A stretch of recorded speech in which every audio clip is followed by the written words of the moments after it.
Hello everybody, welcome back to Tower Casuals, the Destiny podcast. I am one of your hosts, Corey Deering, and alongside me as always is the mayor of the Deepstone Crypt, tailoring his brand new three-piece suit, Josh Finney. My three-piece suit right now is basketball shorts, a hoodie, and a shirt. Nice. Oh, I got my OJ slippers on too. So, dude, my isotoners. I love these things. This is the best Christmas present I've ever gotten are these things.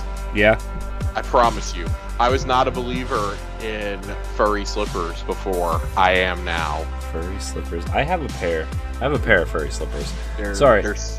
My microphone is like all weird because my kid turned all the knobs and stuff, and now I don't know if I'm on the right settings or not. That's fine. I'm going to keep talking about my isotones. That's fine. You keep talking about your isotones. For everybody looking at this on video, these are the comfiest motherfucking slip-ons I've ever owned. I'm not a slippers man, but I am now. Nice. I wear these things everywhere. I need to do things around the house, I wear them. My feet get cold on the concrete, I put them on. I need to go to get in my car to go pick up dinner, curbside, I wear them. I need to get out, pump some gas in my car. That's right, I'm wearing them. Only place I feel like I have gone that I have not worn these in the last 2 months since I got them is going to the grocery store. Why didn't you wear them? Went to my dad's house, Josh? Wore them. Went to go see my mom, wore them. Why didn't you wear them to the grocery store, Josh? I have limits for what I will do, Corey. And listen, I'm not going to be one of those people. Well, that's fair. Josh, I have a question for you. I have an answer for you. Would you kill for those slippers? No. I saw what you tried to do there. No, I would not. They are really comfy. I damn near died laughing when my dad's wife called them OJ slippers last year when she got a pair for my dad. And I was like, what? And she goes, isotoners. That's what they are. He put them on, and then he drove his Bronco. He had the Bronco chase. So when I unwrapped them, my dad, his wife, my stepsister, and Chelsea and I all exclaimed, OJ slippers! My father's wife, her father was there. And he was just horrified at that comment, apparently. He had no idea what was going on. And I was like, this must be what it's like whenever I try talking about social media controversies to my family. I suddenly understood how that guy must feel. Anyways. Josh, before we actually talk about Destiny, I have another question for you. What's your second question, Corey? How are you feeling about this Pokemon Post Malone concert that's supposedly happening? I hate it. I hate it so much. I don't really understand the crossover. I don't understand it either. For the 25th anniversary of Pokemon, you picked Post Malone to do a concert with? Really? Really? Of all the people in the world, you picked Post Malone? That feels like a Fortnite move, not a Pokemon move. It's like a discount Fortnite move, okay? This is like something that Rogue Shadow Legends would do, I feel. We can't afford Travis Scott, we're gonna go get Post Malone 3 years after everybody's done talking about him. Now his one song still plays on the radio that came out 3 years ago. Oh yeah, sorry, we need Into the Spider-Verse 2 so he can have new music, apparently. Yeah, well... Please do not email us any sort of hate mail if you like Post Malone. Yes, please. I do not care at all about Post Malone. I'm gonna be quite honest with you. I saw him on an episode of Ghost Adventures once, and I was like, that guy looks weird. And that was it. Yeah, but no, I hate it. I hate it almost as much as people scalping Happy Meals. It's fair. I did see that. I'm like, why are people... This is giving me flashback to the Beanie Babies, and I don't know how I feel about it. But I also remember when they did Yu-Gi-Oh cards, and that wasn't as bad, but it was pretty damn bad having to convince my father to go get multiple Happy Meals instead of an actual meal, so that he can satisfy his hunger, so that I could get Yu-Gi-Oh cards. He was not an amused man. He was less amused when he found out those cards did not make their way into my deck. I've since informed my girlfriend that we need to go buy Pikachu Happy Meals. You do. You need to go buy a Happy Meal right now. No, so okay. I probably will go get some tomorrow because there's not going to be any ice on the road. For reference, in Texas, it's very fucking cold right now. It's cold for Texans, okay? It's cold anyway. It's what? What did you say? Like 19 degrees there or something? Yeah, the wind chill right now makes it feel like it's like 13 outside. It's cold anyway. It's pretty bad. And it's definitely some of the coldest temperatures I've ever felt in my life. Like, this is probably the coldest day ever, and I'm going to be saying that phrase multiple times over the next few days. Monday, it's supposed to get down to, like, 7, with a wind chill of, like, 0. I've never felt that. I live in Texas, dude. Like, I'm in shorts and isotoners, dude. Like, I wear the isotoners because it got too cold for me to wear my flip-flops. Like, that's just how my life is. This is the first winter in like 7 years that I haven't been wearing flip-flops in. I just don't know how to feel about it. But we went to go get breakfast this morning, and we got Chick-fil-A breakfast. And Corey, you know what happened? What? What happened? I paid for my meal, okay? I paid for my meal when I got to the window. And it was like $11, okay? For my meal and for Chelsea's meal. They hand me the 2 drinks in a nice little drink carrier, set them on my side seat.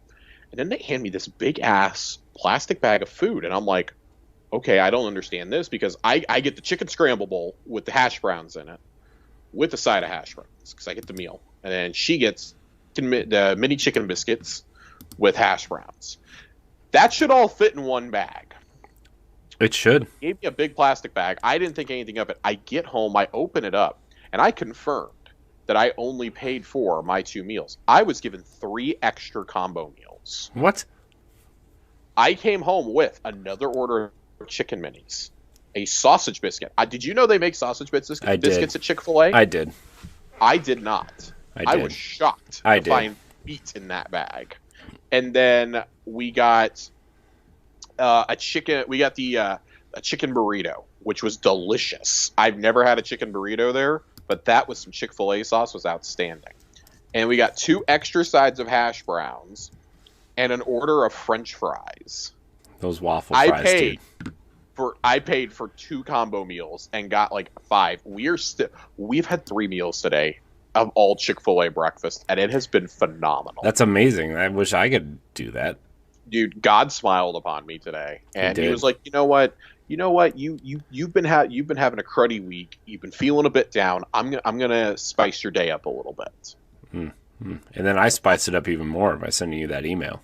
You did. We'll read the email later on in the show. Very excited. Dude. It's been like you. It's been a interesting week, I would say. Yeah. It's been I'm glad it's Thursday night. Let's just put it that way. I am too. This is my favorite night of the week, so. Yeah. So, we are here to talk Destiny, though, Josh. We are here to talk Destiny. You can follow Tower Casuals on Twitter at Tower Casuals. You can email the show at towercasuals@gmail.com. We want to answer your questions. We want you involved in the show. You can join us live on twitch.tv/CoreyandHD. You can listen to the show on whatever podcast service you want because it's there. It's there, Josh. It's there. It's always there. Baskin Robbins always finds out. I was adjusting the feed today, the podcast feed. I added our names to it as authors of the show because, it says right there, Tower Casuals, the Destiny podcast, and right underneath it says Corey Derrick and Josh Finney. You love to see it. I do. This is our show, Josh. It is. It is, in fact, our show. Well, Josh, speaking of our show, the TWAB, it's kind of light, but we have a new season. The TWAB is basically non-existent this week. I know. It was weird because we've gotten huge TWABs the last 3 weeks. Oh my god, dude! The last 3 or 4 months. I don't feel like we've had a short TWAB in a while. Yeah. I'm gonna pull it up real quick just to make sure there's nothing we really need to talk about in there. I do want to pull up the calendar for the season, though, since we're going to discuss the season. Yeah. And that's in there. Mm-hmm. So. Yeah. So, yeah, the TWAB is, it's really, small. I mean, there's some stuff about the, Black History Month and... I was going to say, I would I would encourage everybody to go read the TWAB. I mean, I think you should do it every week anyways. But there is a section called Black at Bungie on there, and it's relating to the Black Lives Matter pins that they sold last year, the pin and the emblem that you could get in game, and what they're doing with that. Like, all that is going to charity, pretty much confirming that they sold like 40 or 50,000 of these things, I think, at $10 a piece, and all that is going to social justice funds. The Equal Justice Initiative, they donated $425,000 to it, which is awesome. They're going to continue leaving that up there, and of course, every year during Pride Month, they bring the Pride pin back. Mm-hmm. They always do great charity stuff. They really do. I love the Bungie Foundation so much. That's why I don't mind buying my Bungie rewards that I earn in game, like my seal pins, my shirts, things like that. Like that money does go completely to the Bungie Foundation, which does a lot of social justice work and a lot of work with children in hospitals. Mm-hmm. Yeah. So I like to highlight that. There's some stuff in here about the patch notes. There's a particularly cool little thing about quest details that I did not know about until one of the UI designers pointed it out Tuesday night on Twitter. I actually fired the game back up at like 2 a.m. to check it out when I saw that tweet and couldn't sleep. If you go into your quest log now, I want to make sure what button it is before I go telling you guys. Hover over, for example, you can see it on some quests, like your Cryptolith lore, for example. You can hit Y, and that opens up a subscreen for it. There is now a subscreen on every single quest, but when you hit it on like your exotic quest, the quest goes full screen. It tells you the info, so it shows you the category it's in, shows you your reward, and it fully lays out exactly what you need to do, like in big bold print, in case you can't see it when you're hovering over it. And you can view past and, I believe, future steps. You can see how many steps are going to be in this quest altogether. You can see what you did in the previous ones, etc. That's really cool to me. That's awesome. Yeah, I really, really like that. Speaking of change, well, we'll get to other changes. I was going to bring up seasonal challenges. We'll talk about seasonal challenges in just a moment. Let's finish up anything else in this TWAB that we have, which there's not much. I mean, it's a bunch of patch notes, nothing really major, I think, that we need to bring up there. We do have a section in here about the Cosmodrome, though, that I want to address real quickly.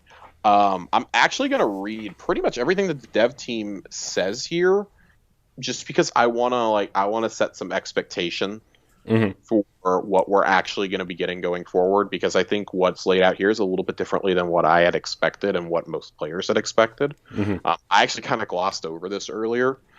So dev team, last summer when we revealed the Destiny content vault, the announcement included the reveal the Cosmodrome would be returning, and it would be fleshed out to roughly Destiny 1 Year 1 parity.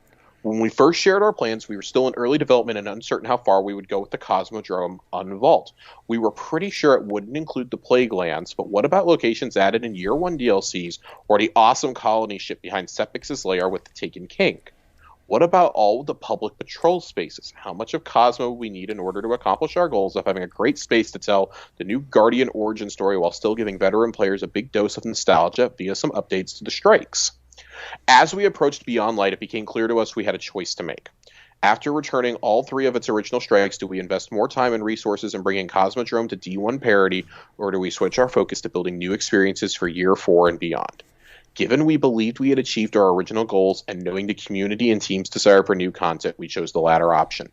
But when we made that decision, we failed to properly update your expectations for how far the Cosmodrome experience was going to be extended, and that was a mistake. So to clear things up, with Devil's Lair and Fallen Saber strikes debuting, we do not have any active plans to add more to the Cosmodrome than what is there, and we'll be focusing on new updates overall. We will continue to use the Vault to drive variety in the live game in the future. The Cosmodrome was our first push, and later this year the Vault of Glass will return, and we will share more. This is disappointing to me. I understand the logic here, but the fact that we don't have areas that were in the base game, particularly the Rocket Yard... Yeah, I was going to say the Rocket Yard is not there yet. ...is fairly frustrating. And I don't know if you can drive back there and patrol, because I haven't tried to do it. I don't know if you could drive back to the area where Fallen Saber starts at. That's not a big complaint to me. Like, yeah, okay, sure, you can't go into the hive ship or whatever. The fact that unless they stealth updated it this season, which I don't think they did, you can't go to the rocket yard is supremely disappointing to me. Mm-hmm. I never had any expectations of the Plague Lands, especially if this is meant to be like Destiny 1, but this does raise a further question for me also of, well, if this is supposed to be the Destiny 1 stuff, then why on earth did you change the Omnigul strike? Yeah. Like, don't get me wrong, I appreciate the reskin. I think it makes the strike a bit better, but you couldn't have just kept it as Omnigul? Like, right. I feel like that is something that kind of needs to be there if you're doing the new Guardian experience, quote unquote. Mm-hmm. While still giving us nostalgia. I'm going to go ahead and echo what a lot of veteran players already think about the Cosmodrome. I have no need to ever go back there. Yeah. That's a fucking shame. That really, like, honestly, that sets my expectations, and not in a good way, on returning to zones that I feel were underused in Destiny 1. Mm-hmm. I'm not saying the Cosmodrome was. I think the Cosmodrome actually was really, really well done in Destiny 1, ultimately. Mm-hmm. I understand us not going back to the ship from the Taken King where Cade's stash is. Yeah. I get that. It doesn't make a whole lot of sense for us to go there right now. Like, maybe if that had been there, if the Cosmodrome had been here when Forsaken came out, for instance. Oh, you have to go there to retrieve the extra pieces for Ace of Spades. Right. That could have been really cool. There is no need for that. I'm not going to sit here and moan and groan about the rocket yard too much. Personally, I think it should be there with a new Lost sector, but that's about all you could really add to that area. Yeah. But I think rather what this does is this makes me pretty much go, well, I'm not planning on returning to the Dreadnought then.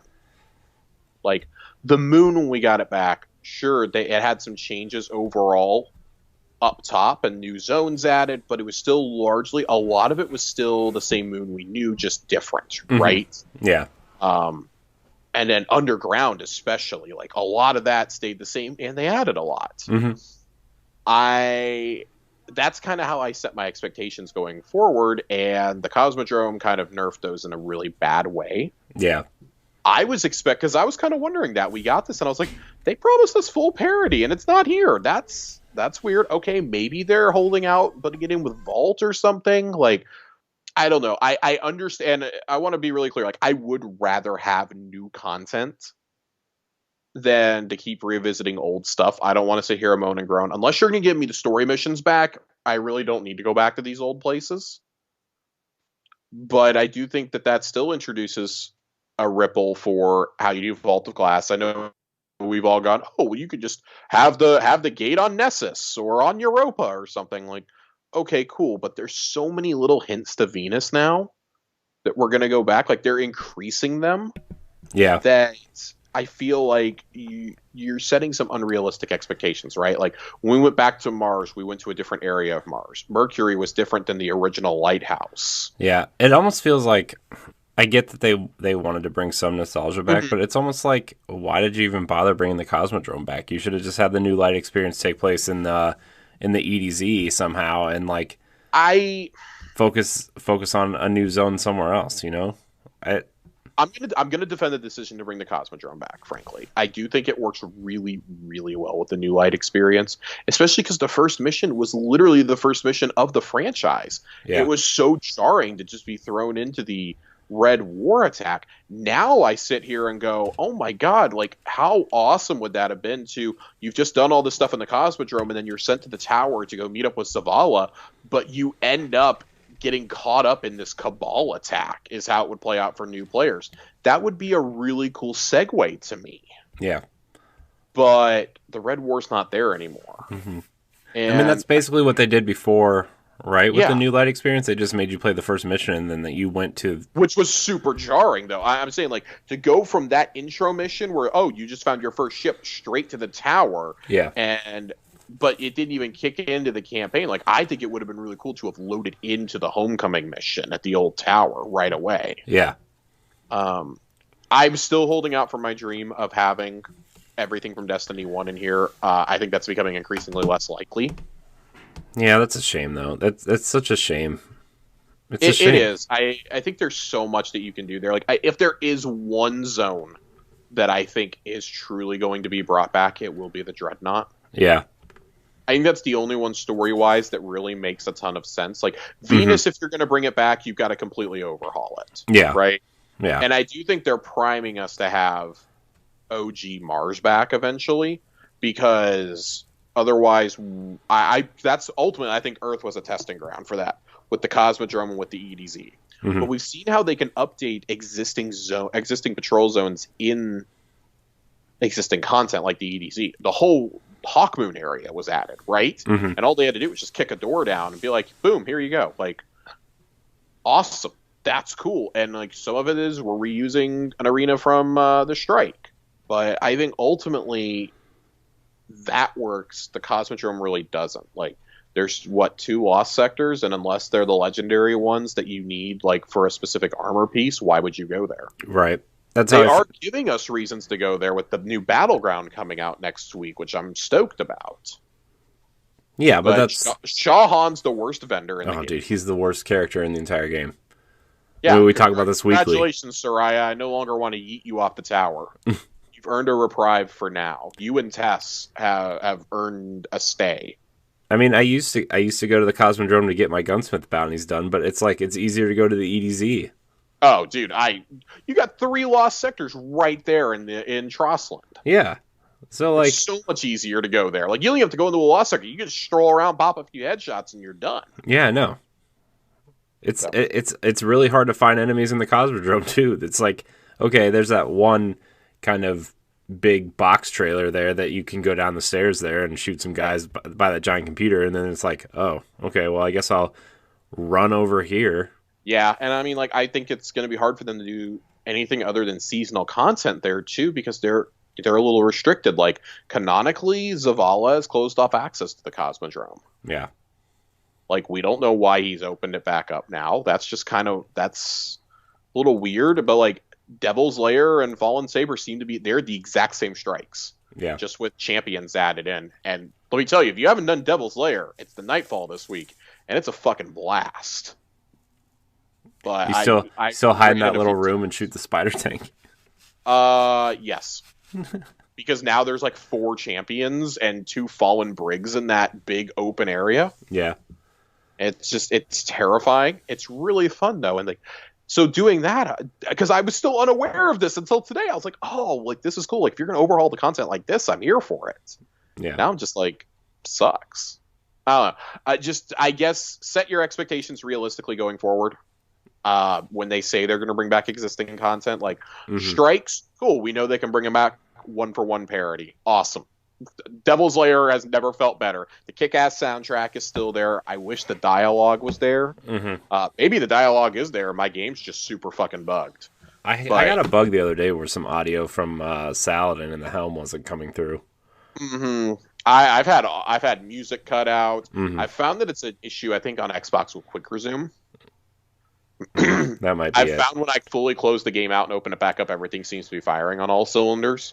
But if there's supposed to be dialogue in Devil's Lair, I have not gotten it. And I haven't got Fallen Saber, I think, got taken out completely because there's a massive bug with it right now. No bug, pun intended.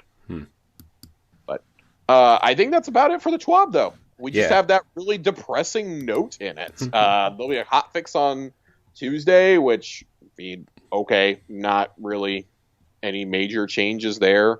There's a whole list of known issues. Go read that. I'm not going to sit here and go through those.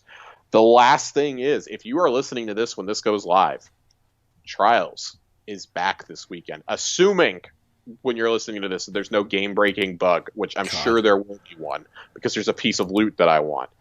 One of the new Trials weapons is up this weekend, the Messenger Pulse Rifle, and this bad boy rolls with Desperado, I believe, which is the Redrix's Broadsword perk. And I'm totally here for it. Because I love me a good pulse. It's a 340. It's going to be awesome. I am very, very, very excited. And they emphasize at the end, even if you cannot reach the lighthouse, you can start collecting new gear from wins 3, 5, and 7. And don't forget the weekly bounty that grants the 3 win reward upon completion, which we're assuming that since this is being featured in the TWAB, this will probably be the first bounty drop of the season. So I encourage everybody, go lose your way to a new pulse rifle. Do it. These weapons look beautiful. I can't wait. I can't wait to actually try Trials this weekend. Phrases I genuinely never thought I would hear Corey say. Dude, I want the armor though. As much as I want that pulse rifle, I'm really scared that I don't know if I'm gonna get it. But I'm gonna play Trials all weekend. I'm curious to see where they start giving the armor away at, because everything goes through 3 wins at some point. It probably won't be the first season, but going into the second season of Trials is when I think everything becomes available at some point for 3 wins. Having that bounty there is just so helpful now. Everyone can go get these. I mean, we saw last year Summoner was one of the best weapons in the entire game. I would argue still may be the best auto rifle in the game. And, I mean, that was a Trials reward, but you had to actually earn it. I can't tell you how many weekends I played hours of Trials trying to just get those 3 wins, because everyone wanted Summoner. And I finally got it. I didn't get it with a role I particularly liked, but it was like, fuck it, I have it. It's still a good gun. Yeah. Astral Horizon, I see that get used a lot. Eye of Soul still gets used. I don't think either of those are necessarily best in class, but these are endgame weapons. These are ones they're going to have adept versions. If you're going to have an adept version of a gun, they need to be close to best in class. Especially with these Nightfall weapons. Oh my god. Yeah. I can't wait to get Shadow Price. But Corey, what do you say we get into talking about this new expansion? Yeah, let's talk about the expansion. I could drool over this Titan armor all day, but because we finally got good armor. Titans, right? Trials. So Season of the Chosen, when it opens up, it goes right out of Season of the Hunt, which Season of the Hunt really didn't have a whole lot of narrative tissue to the rest of the story, and we're seeing little bits of it kind of seep in here. In regards to Crow. Crow is in the city now. Yeah, he's wearing that mask. He's wearing his COVID mask. He is hanging out in the Helm, which is the new Vanguard operations area. And the season opens up with a cutscene of Zavala and Osiris meeting with Callus's daughter, Keitel.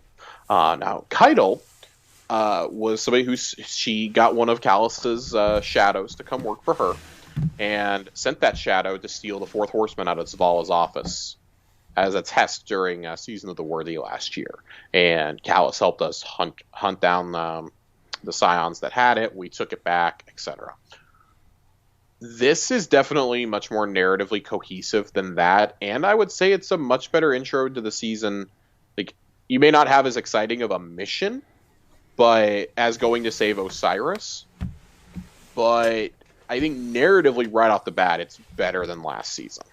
Oh, yeah. At least the intro to it is. It remains to be seen if we're going to get a story beat as good as the Crow or as good as the Hawkmoon stuff. Well, I think once there's going to be some point in the middle of the season where Zavala finds out who Crow really is, right? I think it's going to be towards the end of the season.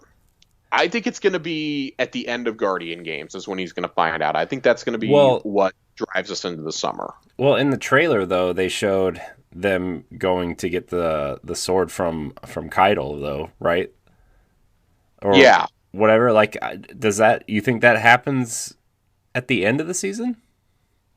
It very well could. I honestly don't know what's going to happen. This is one of the first seasons in a while where I'm sitting here going, I really don't know, how predictable this is going to be, because the appearance of Lord Saladin, back in the narrative content, threw all of us for a loop. Nobody expected that, and he is ruthless. Yeah. We have never seen this side of the Salad Man before. I mean, we saw a little bit in Rise of Iron. We saw a little bit, but he didn't even talk about Siva this way. But he is pissed about how we aligned with Rasputin and this and that, and woo! When he finds out who Crow is, we may have a problem. Yeah, that's gonna be I'm more concerned for him finding out who Crow is, because he already doesn't believe in the Vanguard. Right. He already thinks the Vanguard has gone astray by letting people wield the darkness. Yeah. That he is just... I feel like he's about to snap. If I could get a cutscene of him, Zavala, and the Drifter fighting each other all at once with Shaxx having to break it up, that would just be like... I feel like that's the closest thing you can get to like safe for work Destiny porn. I feel like if Shaxx, like if they were all like fighting each other and Shaxx just did like a striker pound right in the middle of them and blew them away like Avengers style, right? He's gonna wear the new Thunder Crash exotic. Yeah. By the way, it looks cool though. It's really cool. And then like out of those cutscenes, you get tossed into the battleground for the very first time. Mm-hmm. They present it to you as an actual mission, which I really liked. Yeah. Battlegrounds. So we have 2 of them. We know we're getting 4 this season. One of them we're getting next week, and then the other one I want to pull the calendar up real quick. I had it up, and I'm like, you know what? I accidentally exited out of it. I did too. I thought I was done with Bungie.net after the Schwab. And then I remember the whole reason we pulled up the Schwab was to have the calendar. So I've got it pulled up. So we're getting the one in the Cosmodrome next week, and then it looks like we're getting a second one on Nessus after that. Which presumably is going to lead into the new strike. Yeah, that's what it looks like. Because when you end the first one, it's right there at the tank. Mm-hmm. You just don't go in. And we know that the strike goes live on March 23rd. So yeah, we're going to get the Cleansing Battleground in the Cosmodrome on the 16th, and then we're getting the Oracle one on the 23rd of February, which, again, we're assuming is on Nessus. Mm-hmm. And then the Proving Ground strike will go live on March 23rd, which that can't be the final story beat of the season, though, because that's only a month and a half in. That's only halfway. So something else is still to come, because, I mean, they have Iron Banner on here like 4 fucking times. I mean, we talked a little bit about it last week, right? Where, like, there's like a month where there's nothing happening. That has pretty much, thanks to data mining, pretty much all but confirmed that is going to be where the exotic quest is. And, you know, because we don't discuss leaks on the show, we're not going to go into details about that until Bungie's ready to talk about it. Right. But I'm very excited. It's like a lot of us were speculating last week, is going to tie into that the little freeze frame that we see of the ship and the Scorn at the end of the seasonal trailer. I'm here for it. If you want to give me a quest like that each season, like, because I consider Harbinger to be a mini dungeon. Right.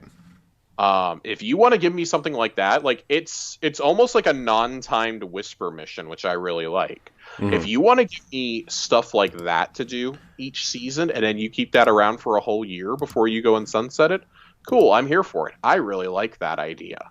Yeah. I will gladly go through things like that. I would rather be earning my exotics than have them handed to me in Ingrams. Although at a certain point, it does start making Xur pretty much useless for legacy players. Yeah. AKA us. Unless you are starting a new character and you need the exotics for that character, it's pretty much useless. Or you just like he happens to have like a 66 stat roll of something that you really like, or, you know, you're going to use your exotic cipher to try and get a random roll of something. Right. It's pretty much useless. And it's not necessarily a bad thing, but I do think Xur needs to have something there for the legacy players. I can't tell you the last time I was excited to go see Xur. Right. It was probably like a year and a half ago when I was doing Season of the Drifter stuff.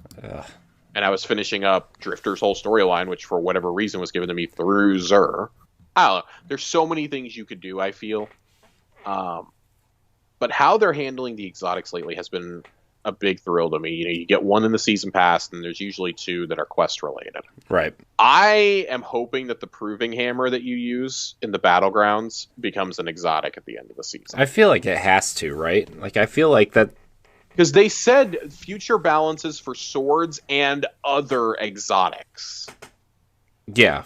And they talked about the sword nerfs. And I feel like a Warhammer or a giant battle axe has to be the next new weapon type you introduce. It's got to be this hammer, because I'm sure it has the same animation as like remember the battle axes you got in Rise of Iron for like I feel like it'll have a similar animation, or like the Striker Titans animation, right? Like, or the Sunbreaker Titans animation, right? Like, and dude, the way that you swing this is exactly like you swing Big Hammer. Yeah. So like for me, I feel like this gets me excited because I feel like we're gonna get another Iron Lord style thing in the future where maybe you wield that battle axe, which was awesome, and this gives me those vibes all the way.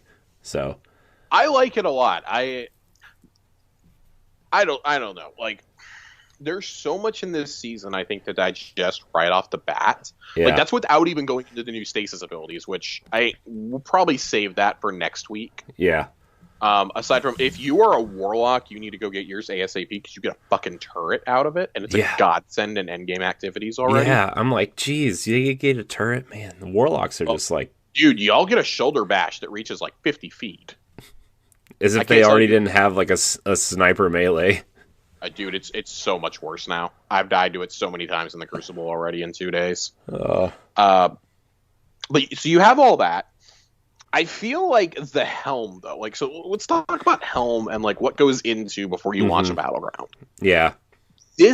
I feel like this has to be a semi-permanent area. Oh yeah, they wouldn't put it. I don't think they would put you in first person in there if it wasn't. So that's my first thing is you're in first person. Your super is charging when you're in there. Like, am I gonna have to fight like through waves of robots to get Crow out of there at some point? Or... Yeah, this is definitely a start of something, and I feel like maybe you have to make your way out of there with, like I feel like this is very something like Homecoming is going to happen with this, where like you go. I bet you fight your way out of there at some point, and at some point you'll see other Guardians there. You know what I mean? Like, remember in the Homecoming mission when you would go and like you went into the big open area of the tower and Zavala was there with the bubble. You were fighting alongside Zavala with other Guardians, which was awesome. Yeah, and I was like, oh, this is the coolest. Even in when you come back to take down Gaul, when you're running through the city, you're with other Guardians. Yeah, storming the city. Like, I want the beginning of the beginning of the Shadowkeep campaign. Yeah. Like, that's the shit I want to see more of in the story. Yeah. Is us with other Guardians. I feel like this is definitely the start of something that's like, okay, because like that there's clearly a door. It almost has to be. Like if you turn around from the Umbral engram decoder or whatever, you turn around, there's clearly a door there that's probably going to open at some point. There's several doors hidden all around there. There's 2 staircases that go down. Yeah. And you have a vault there, and you have a postmaster there. Like, and we didn't even get where have we ever had a postmaster other than the tower? Right. Like, the farm? Yeah. I mean, you look out, if you look out the windows, be a complete dud like the farm, then I mean, if you look out the windows, you're clearly in some sort of. It looks like the tower, like when you go down in the tower where like the future war cult and them were sitting. Like it looks like a landing zone for ships. Like it looks like a landing zone. It's like, so are we gonna have to like escape? This is built into the old tower. Yeah. Like if this is the beginning of us going back into that tower, like, and I know we seem to say this every season. Like this is the time. This is the season. We're going back to the old tower.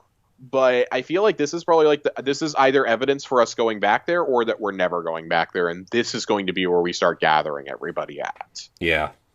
Which would be just like, how convenient would it be? Like, we have that, and like, oh, you go out the steps down to the shipyard for your ship, and like Drifter is hanging out like on a staircase down that way or something. But Ikora and Zavala and I don't know, Tess are all hanging out up, because you got to keep the money shop open, right? Like Rahul is up there, or so, playing around with the Umbral decoder. I have a question. I have a question for you. What is your question, Corey? Do you think that they're going to destroy the tower this year, and maybe we get a brand new social space when the Witch Queen rolls around? I think they're gonna. If they destroy the tower, they're gonna destroy the entire city. Yeah, I feel like that's coming. Can't just take out the tower again. I feel like that's coming. I do too. I think that's going to be one inescapable part of Elsie's story that we talked about with her visions, and I mean we're gonna go back to those today in Lore Corner. Yeah. To address the lore on the Raid Ghost. But you look at that, every single time that she did that mission, regardless of what happened, the tower was always attacked and it was always destroyed. And it was by a mix of Cabal and Hive and Fallen. The Fallen were led by Aramis and the Dark Guardians. Well, we know we've averted that. For now, we've averted that. I still don't think Aramis' story is done. I don't either. But for right just kind now, of left her frozen. Yeah, we left her frozen, which was really weird. Like, we didn't think to, like, throw the body off or something. Right. Or, like, you know, or, like, smash it like everything else. Yeah. It's very weird. Let me take the hammer of proving over there and just beat the shit out of her with it. So we know as of right now, like, tentatively the Fallen Assault is done. We think we're holding off the Cabal one right now, so that really leaves the Hive. Like, who end up ultimately, like, they're led by Savathun, but Savathun is really Eris, and I think that's more of a fun nod to what the fans were speculating than anything else. But at the same time, like, it wouldn't exactly shock me. Like, Savathun is the god of trickery, the god of cunning, you know, the Hive god of cunning and whatnot. Like, just like Xivu Arath is war. Like, if her and Xivu Arath are finally working together again after, like, eons of being split apart, then the city is fucked. Yeah. There is no way. They better unvault the farm real fast. Yeah. But my personal thought is that the Helm would, like, detach from the tower or something. You think it's going to be like an Avenger-style helicarrier that just lifts out of the tower? Yep. Because the War Table, I think, is a great storytelling device for seasonal players or players who are not always hanging out in the tower. Speaking of Avengers, it reminds me of the War Table from the Avengers. It does. I like it a lot. I like that, you know, we've had Saladin speak to us through it already. I believe we've had Crow speak to us through it. Zavala has. Like, there's so many opportunities there, I feel, for our bit players. I mean, Anna Bray can send us a message now because she's not hanging out anywhere. Osiris can. You know, what the fuck's he doing right now? You know, he's just hanging out in the tower. We talked about Ikora last week. Yeah. It's just I think there's a lot of opportunity there. But when it comes to the actual Hammer of Proving and the Battlegrounds event, this hammer is confusing as fuck. Yeah. I was like, it said equip the hammer. I had to go look up. I'm like, how do you equip this thing? And it's like, it said, oh, well, if you already have the quest, it's already equipped. And it's like, you just have to collect Cabal Gold. I'm like, okay, well, how do I collect Cabal Gold? And I had to click through like 2 menus to see like, oh, you just get Cabal Gold by doing your weekly stuff. And I'm like, oh. So you have that. I was going to go do that anyway. Like, you have to slot your mods, which costs Cabal Gold to do, and you only have one medallion at first. Okay? And you can make other ones by going to the table. The table, you only get those new charges by increasing your reputation. But doing Battlegrounds does not increase your rep. Which makes no sense. Which is like the whole point of the season is like, why is the one main activity you want people to do not increase your rep at the table? You increase your rep. The only way I have found so far, maybe they're waiting until all 4 are in that playlist. I mean, I could be just an idiot for sitting here doing it as much as I have.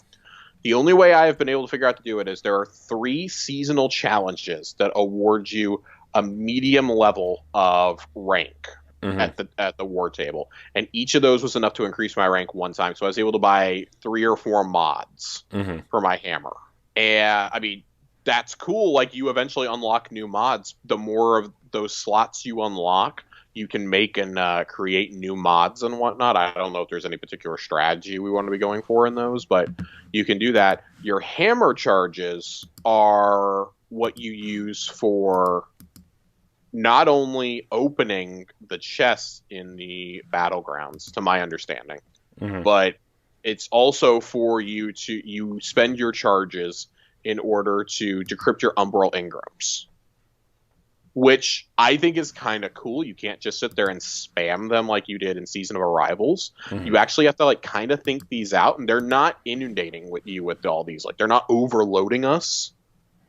You're like, you kind of have to be a little picky here, and it's like you look at it and it goes, okay, well, I'm clearly only going to pick weapons from this particular season.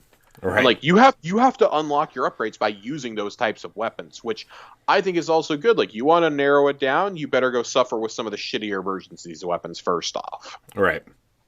Like, I'm currently trying to at least get to the one where I can get a guarantee of a bow or a sniper, for instance. Mm-hmm. You have to get 2,100 kills to guarantee it. Not just guarantee a bow or a sniper, but to guarantee it with a third perk on it. Like, that's where they get you is, it's kind of easy to get that second row done if you just play naturally with different kinds of weapons and abilities. Right. But to get that third row with those extra perks and those guaranteed high stats, that's what you have to do. And this is a seasonal mechanic designed to keep you playing. Right. I don't have a problem with that. That at least is kind of organic. I'm not going to have to go out of my way unless it's something like a bow that I don't really use. And I'm not going to get 2,000 sniper kills. Right. But I wish those upgrades would stick around for longer than a season if I'm going to kill myself to do this. And I mean, to be clear, like, Helm is going to stick around, right? Mm-hmm. It's a seasonal content thing. It's going to be around until at least the end of Beyond. Like, that's my understanding is these seasons aren't sticking around for a full calendar year. Rather, they're only sticking around until Witch Queen comes out. Right. Which is both good and bad. Yeah. I thought they were going to stick around for a whole year. I mean, I did too. That's what it sounded like at the beginning, at least. Yeah, my understanding is that that's not the case, but maybe I just have interpreted it wrong. Yeah. I don't know. This adds to the confusion, though, and we actually got a question about that this week in our Discord. We were asked if we would break down and if we would discuss the new season and why the hell is the activity confusing as heck. The actual activity of Battlegrounds, I think, is really fun. It's like a mini strike. Yeah, it's fun. I like it. I enjoy it. Now, I don't know if it's going to hold up after I've done it 30 times. Right. I think if they switch up the map enough, it might, Yeah, there's going to be 4 of them in the rotation, so I think that's cool. It has its own little playlist in the Vanguard section with those newly redesigned beautiful UIs, by the way. Yeah. Yeah. I really like that and the changes to the vendor screens. It's all around a much crisper look. Like, it feels more MMO-ish. And I feel like this is how it should have been from the get-go. But hey, there's nothing like hitting your stride in year 6, right? I say that jokingly, but I'm also dead-ass serious. I know. It's funny because it's true. Like year 6 or 7, we're finally getting these quality of life changes we didn't know we needed. Man, you know that old saying, Josh, it's funny because it's true. It's funny because a laugh because it hurts. But I like the Battlegrounds overall. I'm sure there's going to be a heroic version of these at some point because you already have champions in there, and the champions, like, they're not overwhelming. There's no darkness zones in these. This is clearly something that they intend for everybody to jump in and do. And the fact that they force you to do one right off the bat, I think is great because there's different methods you have to take to do these, right? So, like, in the first one, when you're on Nessus, you start out and you have to get the access codes. Right. Well, then you get to the second area and you throw the balls and blow the generators up. And then you continue on to the boss area. When you do the Europa one, you start out, you're chucking the balls at the generators, and then the rest of it is pretty much just combat. There's nothing else you're really doing. Like, it's a lot more firefighting, though, which, again, I like. Like, it's a blast. This is every seasonal activity should be a good place to go do bounties at. I'm just going to say it. I felt the same way about Vex Offensive. Like, yeah, this activity is kind of boring, but hey, I can run through it in under 10 minutes, and I can get, like, 10 bounties done at a time while I'm in here. I love this. I'm going to get my pass maxed out, and then once I have it maxed out and I've done my triumphs for the title, I'm out of here. I don't have to touch this ever again. Right. But it's still there in case you get nostalgic later on in the year and you need a place to go grind out some quick bounties. So the overall activity is cool. The hammer system and the war table system, as we've addressed, is bullshit. I'm already over it because they don't tell you how to get rep. The fact that the daily bounties don't give you any rep towards it was mind-boggling. The activity doesn't give you any, also mind-boggling. that should not be locked behind just doing seasonal challenges. You can't tell us that stuff is optional and then be like, well, you have to do all of them for Battlegrounds in order to upgrade your stuff all the way. That's not cool. Yeah, it's not. You're really going to make an artificial grind, because like if that's the case, I'll do the new Battleground when they each come out, but I'm going to wait like 3 or 4 weeks before I do any more on the playlist to stack up all those challenges to go and do. Yeah. At once. Like, because I guarantee you they're not going to backfill your progress on challenges. Right. But speaking of new things, though, let's shift over to seasonal challenges, because this is something that's going to be sticking around. Yeah. Corey, how do you feel about seasonal challenges? Have you done any? Yeah, I think I've gotten 2 done. I mean, they're pretty easy ones. But like I think they're cool. I haven't really been paying attention to them. Honestly, I've been trying to figure out this fucking hammer system, to be honest with you. But like I've almost got like I'm part way to most of them, honestly. You know, I finished Lenses and Focus, which is the participate in the Battlegrounds playlist, unlock your first lens.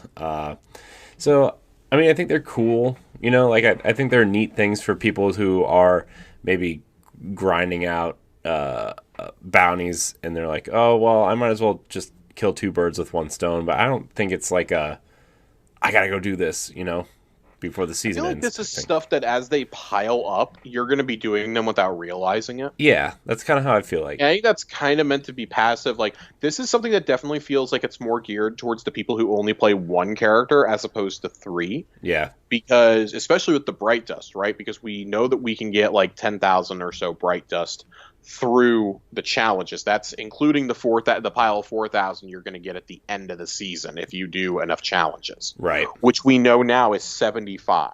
Right. It is, I believe, and this is a data mine, so we're going to take this with a grain of salt. I believe it was data mined that there are 77 challenges in total for the season. Mm-hmm. So you can skip 2, and it's presumed that that's going to be the one for Trials of Osiris and the one for Grandmasters. Right.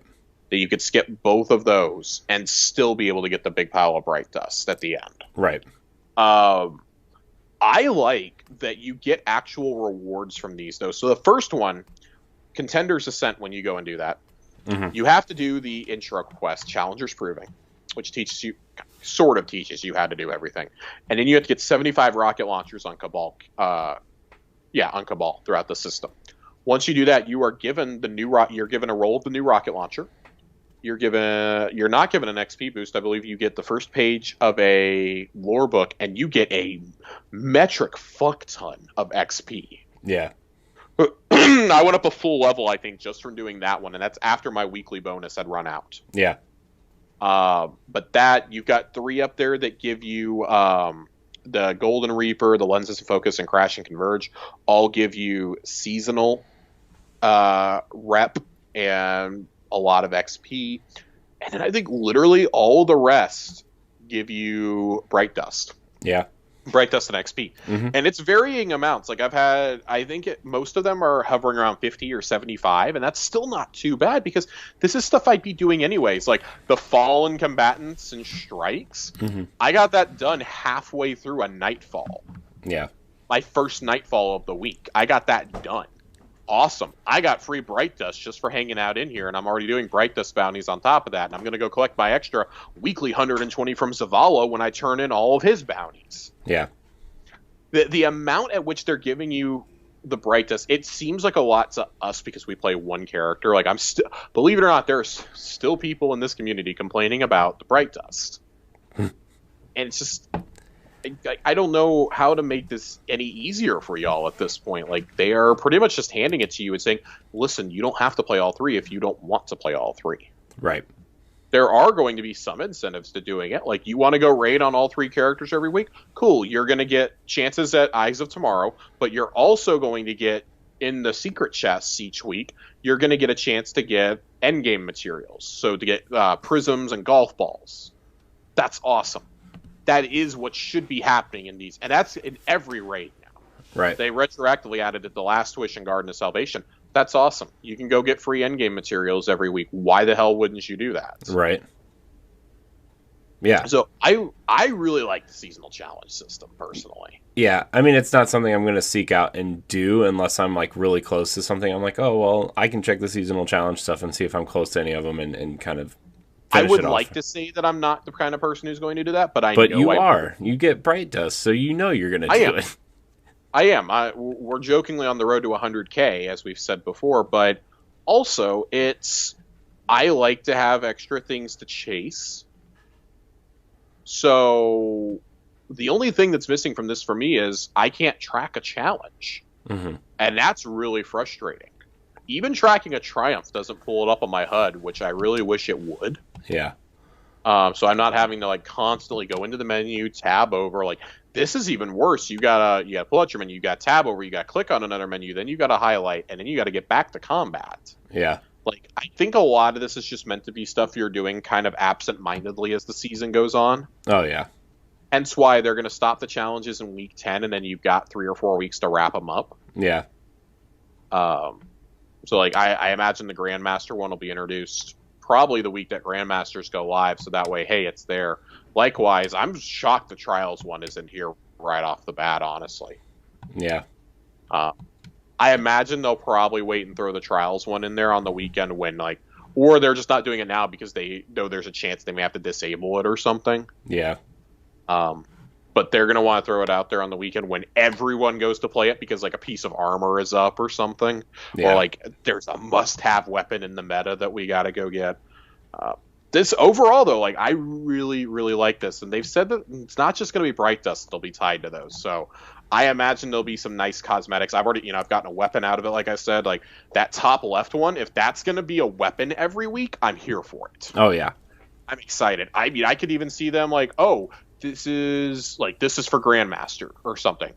Complete a Grandmaster, and boom, you get a random roll of one of the you're guaranteed an adept version of a Grandmaster weapon and an adept mod if any are left. Yeah.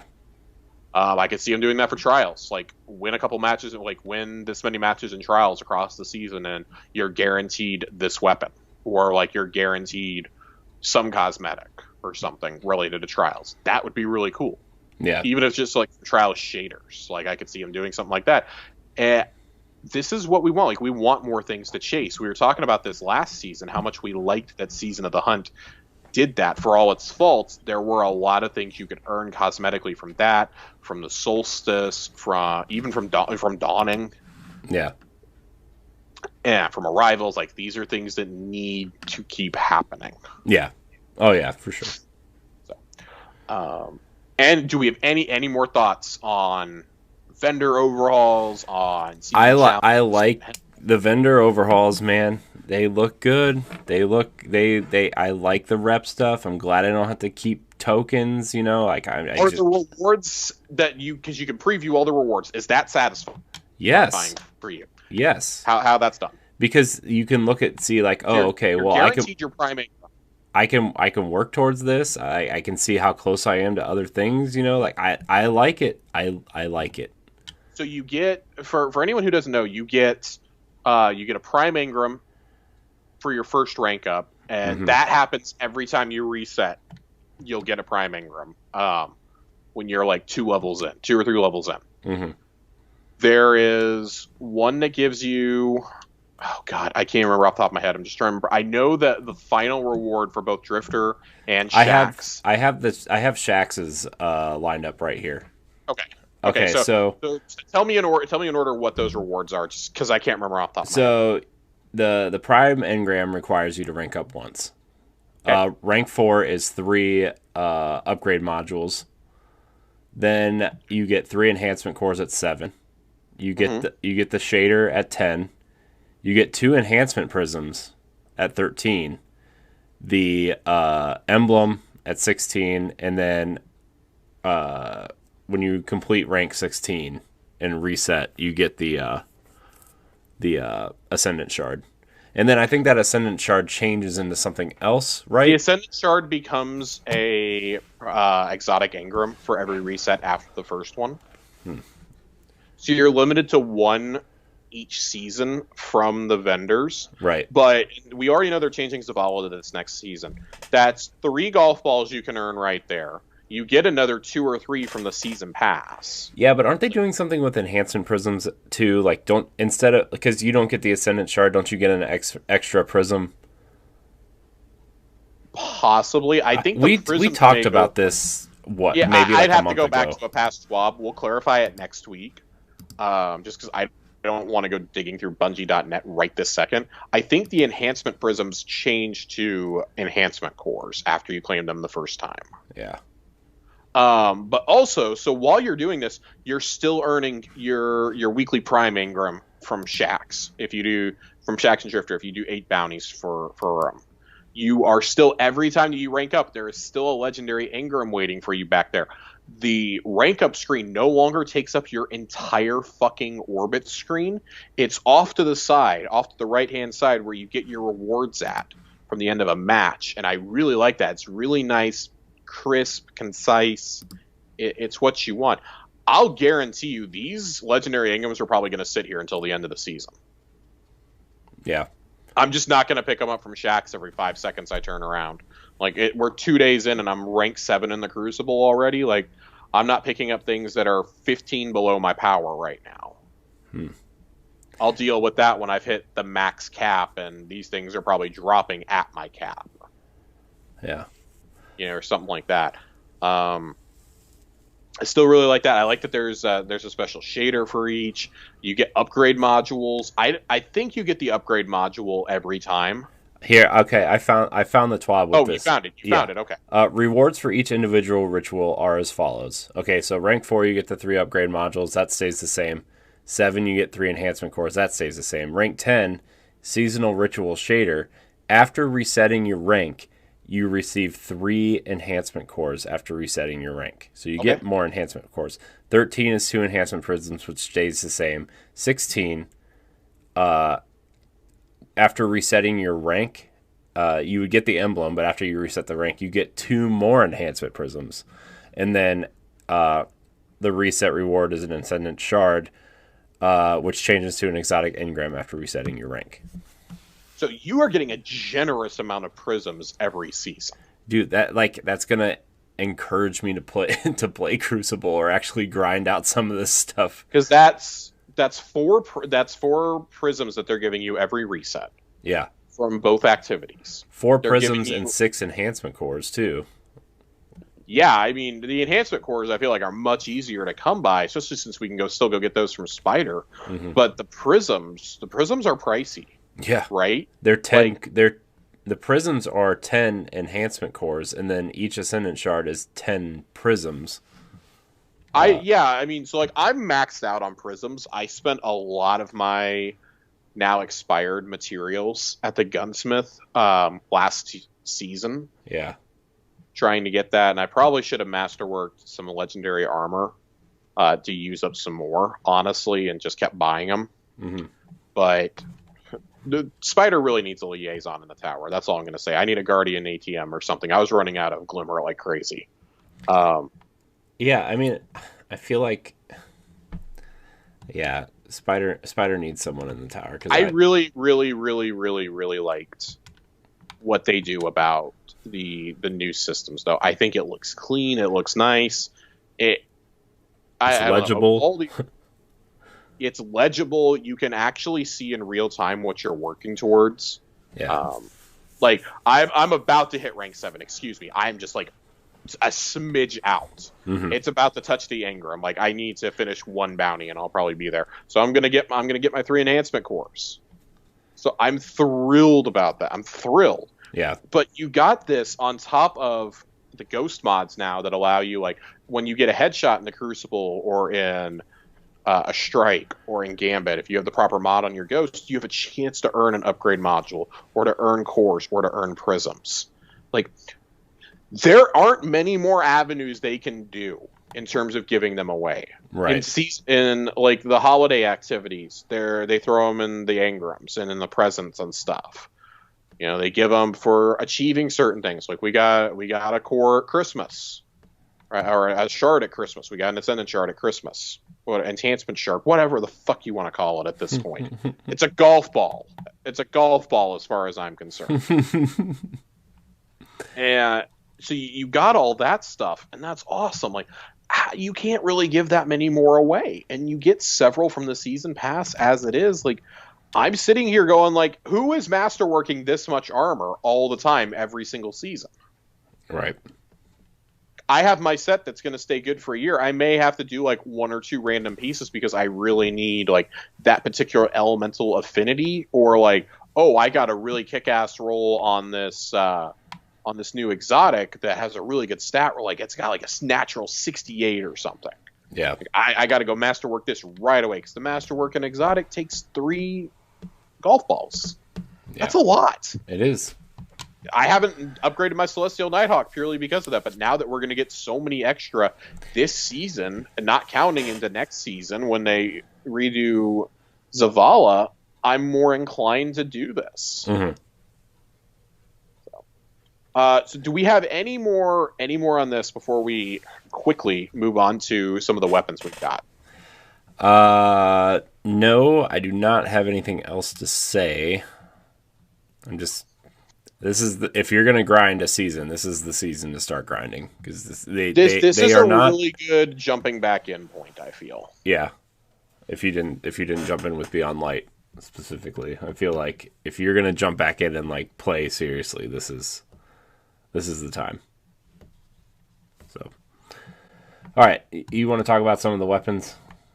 I'm going to go over some of the weapons really quickly. We'll do a more deeper dive into them next week when we've been able to get a few rolls instead of just like 1 roll for each of these. The big one I want to talk about the bow. Yeah. The exotic bow, Tiku's Divination. I want to talk about that. I'm affectionately starting to call it Bowton. Since it fires homing arrows. And this is a really cool bow. So like, if you fire zoomed in, which we usually do when we use bows, and you get it's a tracking headshot. If you get a headshot, they explode. So it's basically built-in dragonfly. Right. But it's a big explosion.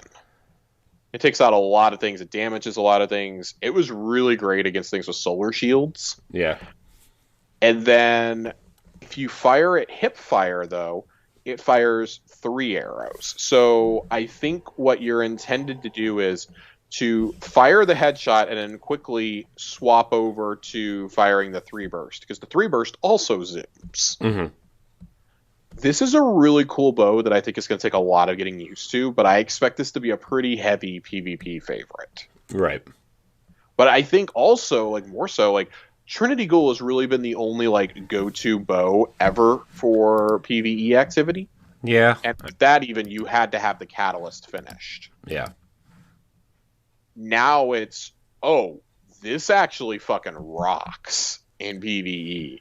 I want to play with it more, but I'm really, really digging it so far. I actually want to go grind out the catalyst, because I think the catalyst is going to make it ridiculous. Yeah.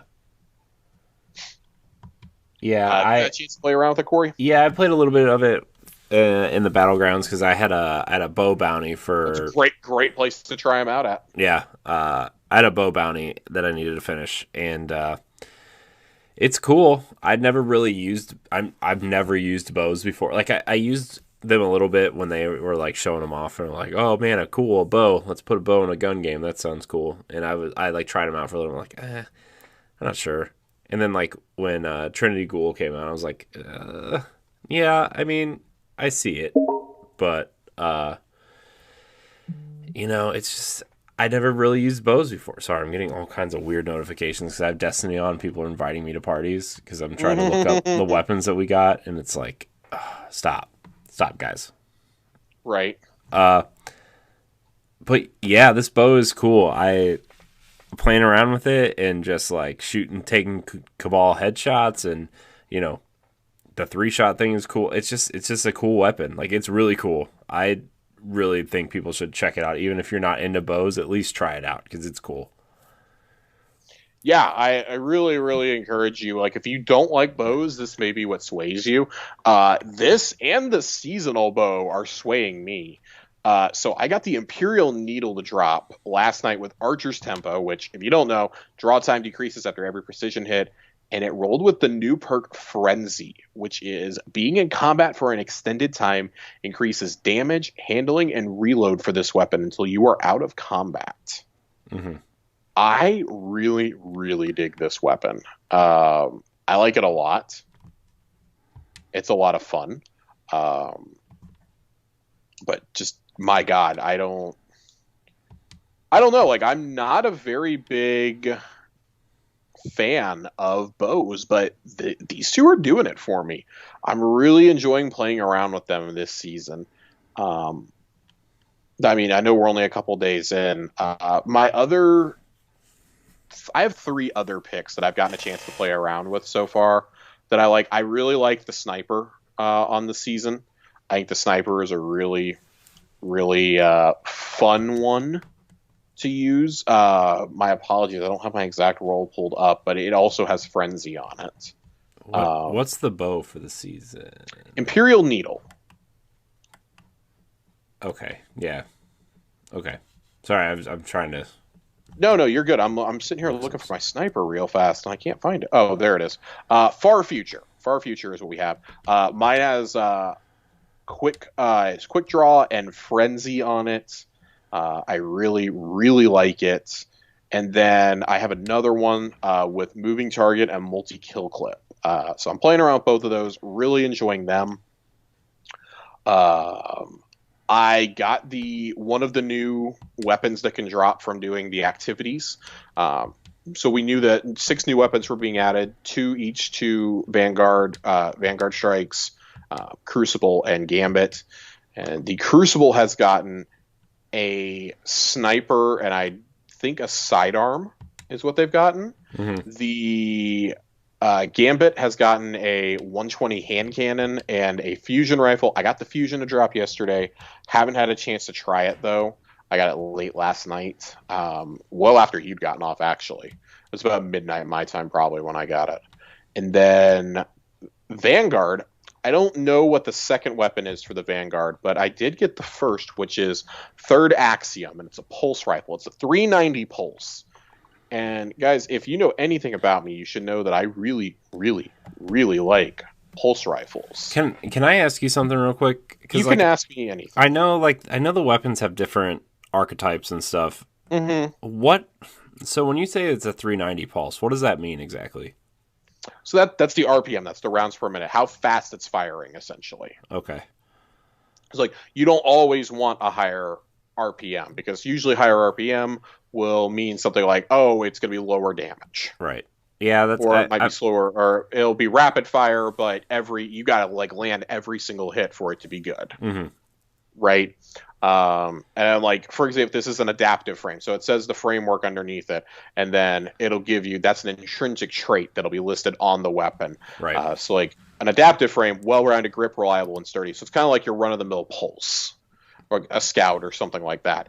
I like this one a lot because I have I slap targeting adjuster on it. I have light mag, Genesis, and Dragonfly. I like Dragonfly on anything that requires precision hits. It lets me know I actually did the thing. I love Dragonfly. And Genesis isn't exactly my favorite thing, but I like this for match game because breaking a combatant shield with this weapon fills its magazine from reserves. Energy weapons regenerate ammo on hit when matching the damage type to the combatant's shield. So I really, really, really like that for Nightfalls, for instance, and in any sort of like PvE activity, dungeons, raids, etc. So this is an arc one. I'm excited to try this out in some of those. I took it into Gambit yesterday, and yeah, it was fantastic. I played around with it in the Crucible. I'm looking for another really solid pulse since I had to put up my beloved Blast Furnace when Beyond Light came out. This may just be the one to do it for me. I was not a fan of the Europa one, but I really, really like this. I like Stars and Shadow. You didn't like the Europa one? The Hailing Confusion? Not a fan. I liked it. I used it. For whatever reason, not a fan. Maybe I just never got a roll that I liked. Yeah. But speaking of rolls that I do like, Extraordinary Rendition, the kinetic submachine gun for the season. It's an aggressive frame, so high damage but high recoil. So if you can like really get that stability, slap a stability mod on it, and I don't know, maybe get a stability perk on it. This thing is still like, it's not kicking very much. There's not a ton of recoil for me. Maybe I'm just so used to using SMGs now that I'm trying to keep it balanced. But I got this one to roll with Frenzy and with Overflow. So picking up special or heavy ammo reloads this weapon beyond normal capacity. I got it with accurized rounds, which increases the range pretty significantly. I can also switch that over to steady rounds if I need to. And then I have a corkscrew rifling or a hammer forged. I really like this. It's got a reload masterwork. It's been fun so far. This is I was talking with our friend Nerd Generalist. I think he and I are both in agreement that this is going to be part of our loadouts for the rest of the season. Like, we like it that much. You said this was a submachine gun? This is a primary submachine gun. Yeah. I'm taking notes. I want to know what look, man. I'm trying to like. So side tangent, real quick.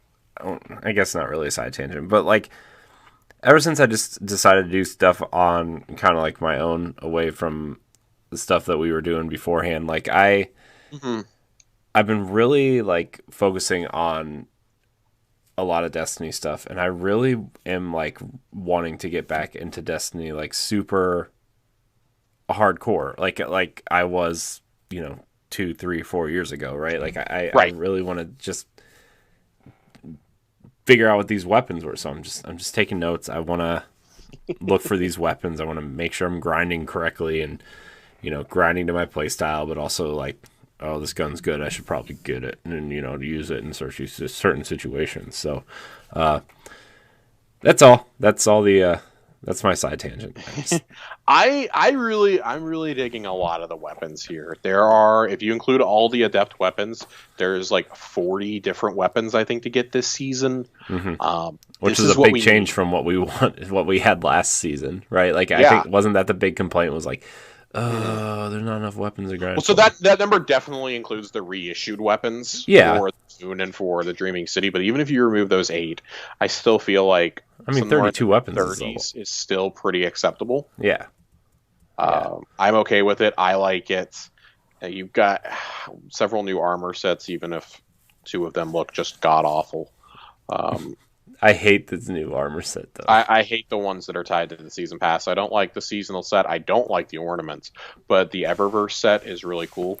It's very similar to the set that we got for Season of the Undying in the Eververse. Speaking of Eververse, did you see the Season of the Chosen starter bundle with the ghost with the little... I did the fucking helmet? Top Gun ghost. I want it so bad. That's what I keep calling it, is the Top Gun ghost. I want it so bad. I was like, I needed to play Danger Zone when I pull it out, though.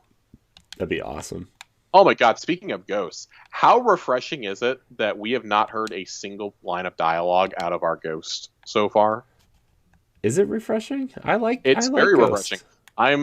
I'm annoyed. I don't like that Ghost narrates everything to us. I would prefer to hear it from the characters or to hear our Guardian speak. Yeah, I mean, I like the Ghost to be like a secondary character in terms of... if our Guardian was like bantering with Ghost, or they actually talked to them outside of like one cutscene and expansion, then I'd be okay with it. Yeah. But I would much rather hear other characters talking to us rather than Ghost being like, we've got a transmission from Salad and he wants us to do this, this, and this. It's like, nah, Ghost decided to take a fucking vacation and a chill pill finally. Yeah.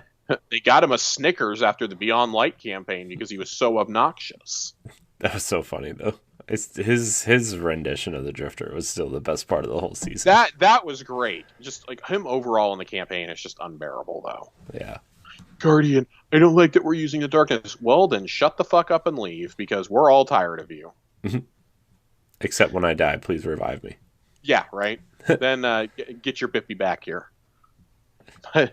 Corey, do you have any weapons that you've used so far that are new to this season that you are enjoying? I mean, I haven't really used a lot of the new weapons, but I did find... Hold on, let me get to my... Gosh, I'm so backwards right now. I did find... What did I find here? I mean, I've been using the bow a lot, right? Like, I've been using it. I think this came last season, but I've been using the Sub-Zero Salvo for just the events and stuff, and I'm liking it. I have been getting a lot of good armor rolls actually, which is weird for me. I've gotten quite generous with them. I rolled a base 66 chest armor, which was pretty cool, except it's the Wild Hunt plate and it's ugly as hell, but I mean, you can slap an ornament on that bad boy. I know.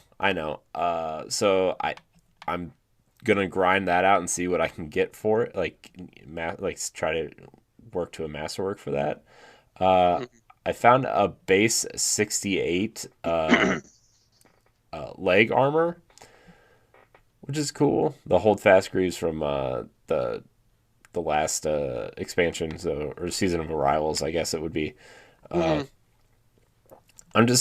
somehow getting all these really good rolls. I got a base 63 helmet, the Torabottle celebration mask, the one that looks like a lion head. That's pretty cool. So like I've gotten good rolls on armor. I just I need to start grinding out some of these weapons. I've only played about 6 or 7 hours of this expansion trying to figure some stuff out. They're definitely not shoving the weapons down your throat yet, which is nice. Yeah. And like whenever I turn to my umbrals, I'm literally only like if I focus them, I'm only focusing them for these weapons. What I really, really want is this rocket launcher, which I have a roll of the rocket launcher, but I want it with the new perk. And this new perk, if you don't know what it does, it's called Lasting Impression. Rockets attach on impact and detonate after a delay. Increases blast radius and damage. Mm-hmm. What? That's disgusting. Yeah. Yeah, that's me and my friend were talking about that at work today, and it's like, man, that's just like, it's gross. Like, because you can reload and shoot another thing out before the clusters. This thing one phases Taniks. Yeah. That's not an exaggeration. Yeah. It one phases Taniks now. Yeah. Which is awesome. Yeah. Like, if there's anything that I'm going to focus, if I have to do like a tier 3 focus only for rocket launchers, I'm going to do it until I get this exact roll. I'll spend like 50 engrams and all my hammer charges and glimmer and shit if I need to. Because, oh my god. Yeah. I want that so badly. I want that with tracking. Like, that seems to be the god roll. Get that with tracking. Mm-hmm.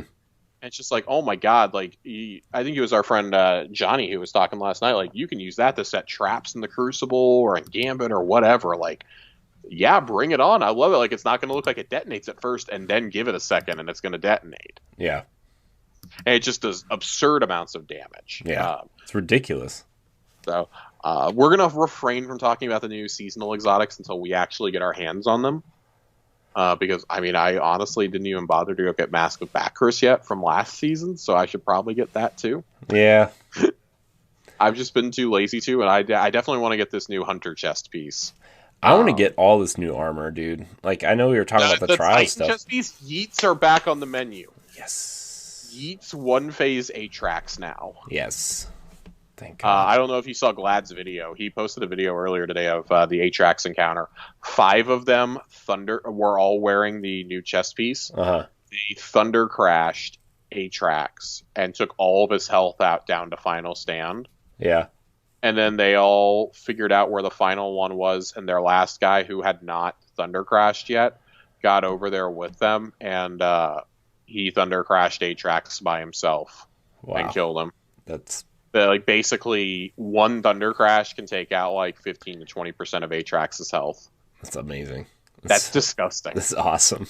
That's so cool. It's incredible. I could not believe what I was seeing. That was almost as bad as seeing the Taniks fight with everybody using lasting impression. Yeah. So, I love it. I'm all for builds like this, especially things like Code Duello is not going to be a valuable strategy 3 seasons from now because either rockets are going to be nerfed again or that weapon's going to be phased out. Yeah. Right? It's going to be sunsets. So let us enjoy this while it's broken as fuck. Yeah. Please let us. Please let me enjoy this while it's super broken. Yes, please. Please. But Corey, we have. Do we want to do the question first? Do we want to do our email question, or do we want to do Lore Corner first? Let's do our question first. I like ending on Lore Corner. I feel like that's a good way to close out the show. So let's answer our email first. I agree. I've got it pulled up right here on my screen. If I click into the correct message. Okay, so this comes from Guardian Jacker, one of our new listeners. So much. He says, "Hey Guardians, recently found the show and I'm really digging it. You guys have an insane passion for Destiny and I'm all here for it. I also like that you seem to include casual Guardians in your show and really make us all feel truly welcome." Whoa. Sorry. First off, thank you for the kind words. That's Corey and I's intention. That's been the intention since the beginning. We're two guys who just love playing this game. And, we've all been a kindergarten at some point, right?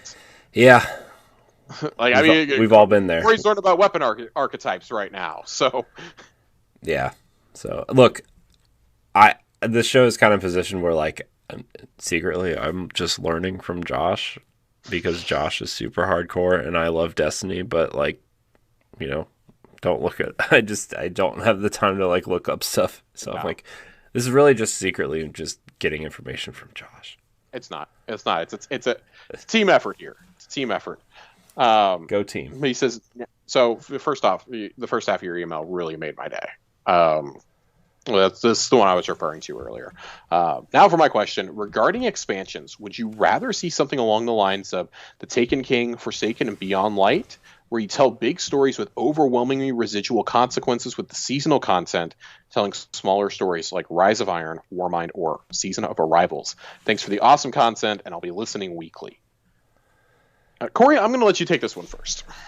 I kind of think that the overall expansion should be telling a bigger story, right? It should be that should be the big story of the year, right? Is we're moving the story forward in big ways. Obviously the seasonal stuff is going to tell little stories within the bigger story. But I kind of like he brought up Rise of Iron. I really liked Rise of Iron because it told this weird kind of side story about the Iron Lords. And I kind of feel like that would fit in a season now, Yeah. like a second or third season in an expansion type thing.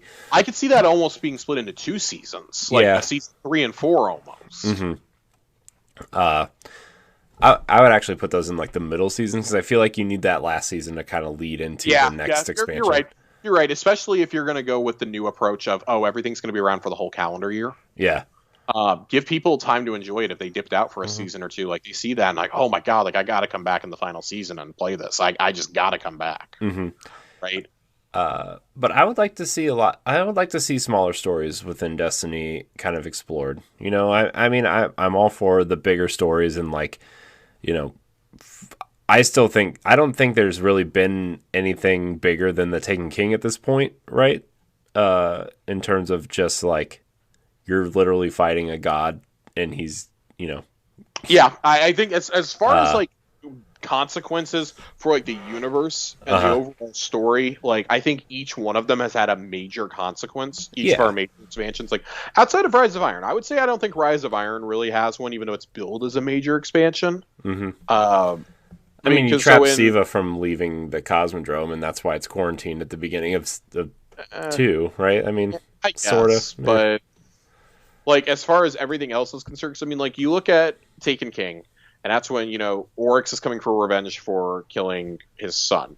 He unleashes the Taken upon the system, who still have not left the system, by the way, 5 years later. Mm-hmm. We have to literally board his ship. We kill him. We're introduced to the Ascendant Realm for the first time. Mm-hmm. Well, what we understand is the Ascendant Realm. We unknowingly went into it for the first time in Crota's End. Mm-hmm. Right? But then you have to go in and you have to slay him in his actual... And you slay him in the Ascendant Plane, jumping back and forth and whatnot. You kill him in orbit around Saturn. Mm-hmm. Forsaken has the death of Cade 6, which is massive. And we are exposed to the Dreaming City. The curse is unleashed upon the Dreaming City. We still haven't resolved that yet. Mm-hmm. Shadowkeep. Shadowkeep, I would argue, didn't have a whole lot of consequences either, except for the fucking pyramid. Right. the introduction of the Pyramid of the Darkness, ending that first arc that began in the Red War for Destiny 2 kind of culminates in Shadowkeep, but Shadowkeep's also a jumping off point for what comes next in Beyond Light. Beyond Light, I mean, you wield the darkness. I'd say that's probably the second most consequential. Yeah. Sure, we're still dealing with the fallout of Cayde 6's death, but and I feel like that storyline's finally reaching its conclusion. Mm-hmm. But as far as expansions go, yeah, they should have consequences. I mean, you look at the consequences in Warmind and Curse of Osiris, and the Dark Below, and I mean, well, Dark Below you kill Crota, so that's not really a good comparison. House of Wolves, those are smaller, more self-contained stories that I feel like would be seasons now, mm-hmm. but weren't at the time. And for better or worse, they've gone ahead and revamped it. My ideal seasonal content, I think. So for expansions, I want something as big as Taken King again. Mm-hmm. I feel like Beyond Light's probably the closest you got to that. Yeah, I feel like Witch Queen is I feel like a lot of people are setting the expectation that the Witch Queen is going to be the next Taken King, right? I feel like that, but also I feel like it kind of has to be. Yeah. In terms of narrative, we may very well get the Hive storyline most of the way finished off, or at least, if it's not finished, it's going to be thrown to the back burner for quite a while. Right. Because Savathun's been building up for all of Destiny 2 at this point, especially since Forsaken came out. She is secretly behind everything in Forsaken. Right. She's behind Uldren's corruption. She's behind the taking of Riven. We found out she is commanding the legions of Taken. Mm-hmm. And that's just... It's mind-boggling. She's got the Dreaming City stuck in a murder battery, essentially. Yeah. And we covered this in one of our first lore corners. And so when we talk about smaller expansions, even the smaller stories are starting to have consequences. Jacker, you point out Arrivals. Arrivals is a great prologue to Beyond Light, and honestly, had Beyond Light not been delayed for 2 months, would have been a perfect prologue, I think. Mm-hmm. It wouldn't have been drawn out for 5 months. It would have been a short, crisp 2.5 to 3 months. That would have been excellent to have finished the Nokris content and gone straight into it. Mm-hmm. That would have been awesome, especially because you deal with Xivu Arath right away. Right. As soon as you boot it up and you go do the Season of the Hunt stuff, boom, right there. I don't think there's too much more you can ask for in a season than what we got with Arrivals. I hesitate to call Black Armory and Menagerie and all that. I hesitate to call those seasons, mm-hmm. but I guess they really are when you look at it. Yeah. I would say probably the best seasons that they've done are Arrivals and Opulence. Yeah. And because they have the whole year to really build on that, and they start looking at some of the feedback and going, okay, this is what we're going to tweak. I can't believe I'm saying this in hindsight. Had they tweaked a few things in Black Armory would not have been that bad. Yeah. It had a great weapon selection, great armor, fun raid, cool exotics. Exotics, they're still being used a ton today. Right. Jotun still terrorizes the Crucible, mainly from me, and Anarchy is still a go-to boss DPS. Right. But then you have something like Joker's Wild, which is structured completely around Gambit, which nobody liked. Right. And around a Reckoning. So I think it's trying to find a delicate balance, and I feel like, and I hope I'm not jumping the gun too much here, I think this season is going to be one of those that kind of straddles that line between, okay, we're getting some major story beats in these stories, but if you just care about the overarching story, you don't have to be involved in the individual seasons. That's for the completionists. That's for the hardcore players who live here, who want to just keep living in this universe, right? Mm-hmm. The big stories should move it forward for the general public. My Name is Bife had a great suggestion earlier this week that he thinks every single season should start out with a previously on Destiny segment, which shows what happened in the previous season. Yeah. Just so you're aware. I feel like that should just be implemented in a menu anyway, where you can go back. About having a theater, right? Yeah. All of our previous cutscenes, and then show have just seasonal recaps in there. Yeah. I'm sitting here trying to explain it to some of my friends, and I don't want to tell them, hey, go watch a 45-minute Bife video. Nobody wants to do that to enjoy an ongoing game with their friends, right? But you still want to know what's going on. Right. It's easier than us trying to haphazardly explain things that happened 2-3 years ago. Right. I mean, especially for those who missed the content in Destiny 1, right? Right. I want those Grimoire cards to be readable in here. I want those lore pieces readable in this game. Right. I want that read. I want all the lore in the game readable. If you want to be a completionist to go read it, you can. I think all the cutscenes need to be in there. That's why I'm such a big advocate for all the strikes and all the raids to be in here, for condensed story modes to be in here. So if you're going forward, I actually would like to see a reduction in seasons going forward. If I can answer your question a little bit differently than you may be expecting, Jacker, I would like seasons with consequences. I would like to go from 4 seasons down to 3 seasons a year. Mm-hmm. To have those seasons be a bit longer, but to have more important story beats. Hell, I would almost be willing to go down to 2 mini expansions a year with a big one also, back to the expansion pass model, right? Right. But they got to be like twice as big as Warmind was if you're going to do that. Yeah, and I don't... The problem with that, I think, is drip-feeding content over like a 4 or 5 month span. Right. As we saw with the Rivals, even when things are delayed, like drip-feeding can really kill the momentum of a fledgling game. Like, Rivals is what brought so many of us back to Destiny. Yeah, it brought me back, right? Season of the World sucked. Like, I think Season of the Dawn, from a narrative perspective... for a narrative, you want to cross between the events of Arrivals, which really feels like a prologue and almost feels essential to play, right? Right.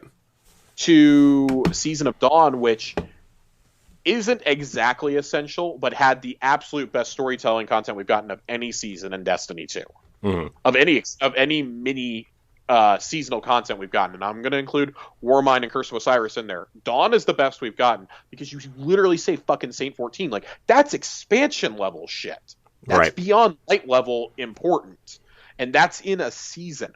I hate that new players cannot come and play this. Like, I had a friend who came back after a year. He's like, "Wait, Saint 14 is alive?" And I was like, "Oh, yeah, dude. By the way, you know that guy we always read about in Destiny 1 and you've worn his helmet literally the entire franchise? Guess what?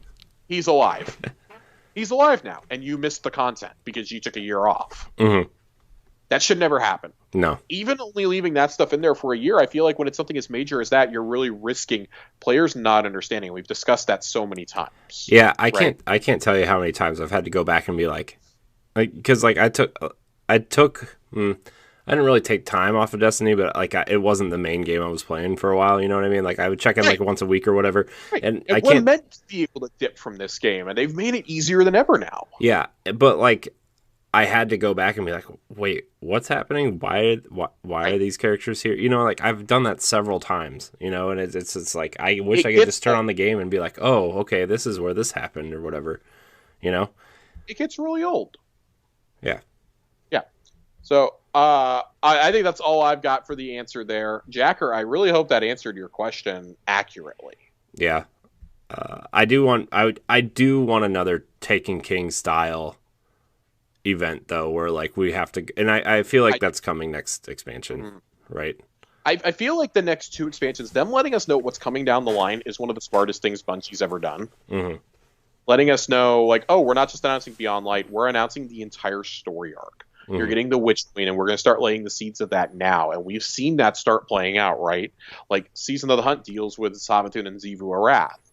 This doesn't necessarily, but it does in a way because Kaito wants us to form an alliance to fight the Hive. Mm-hmm. She likely knows what's coming. Mm-hmm.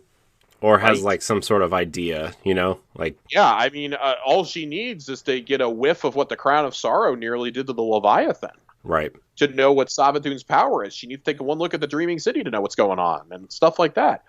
And then you've got Lightfall beyond that, which is they made it really clear is still a tentative title. Like I expect, obviously, we're going to hear more about Witch Queen this summer. I expect to hear a little bit about the plans for Lightfall as well. Mm-hmm. But yeah, I think that.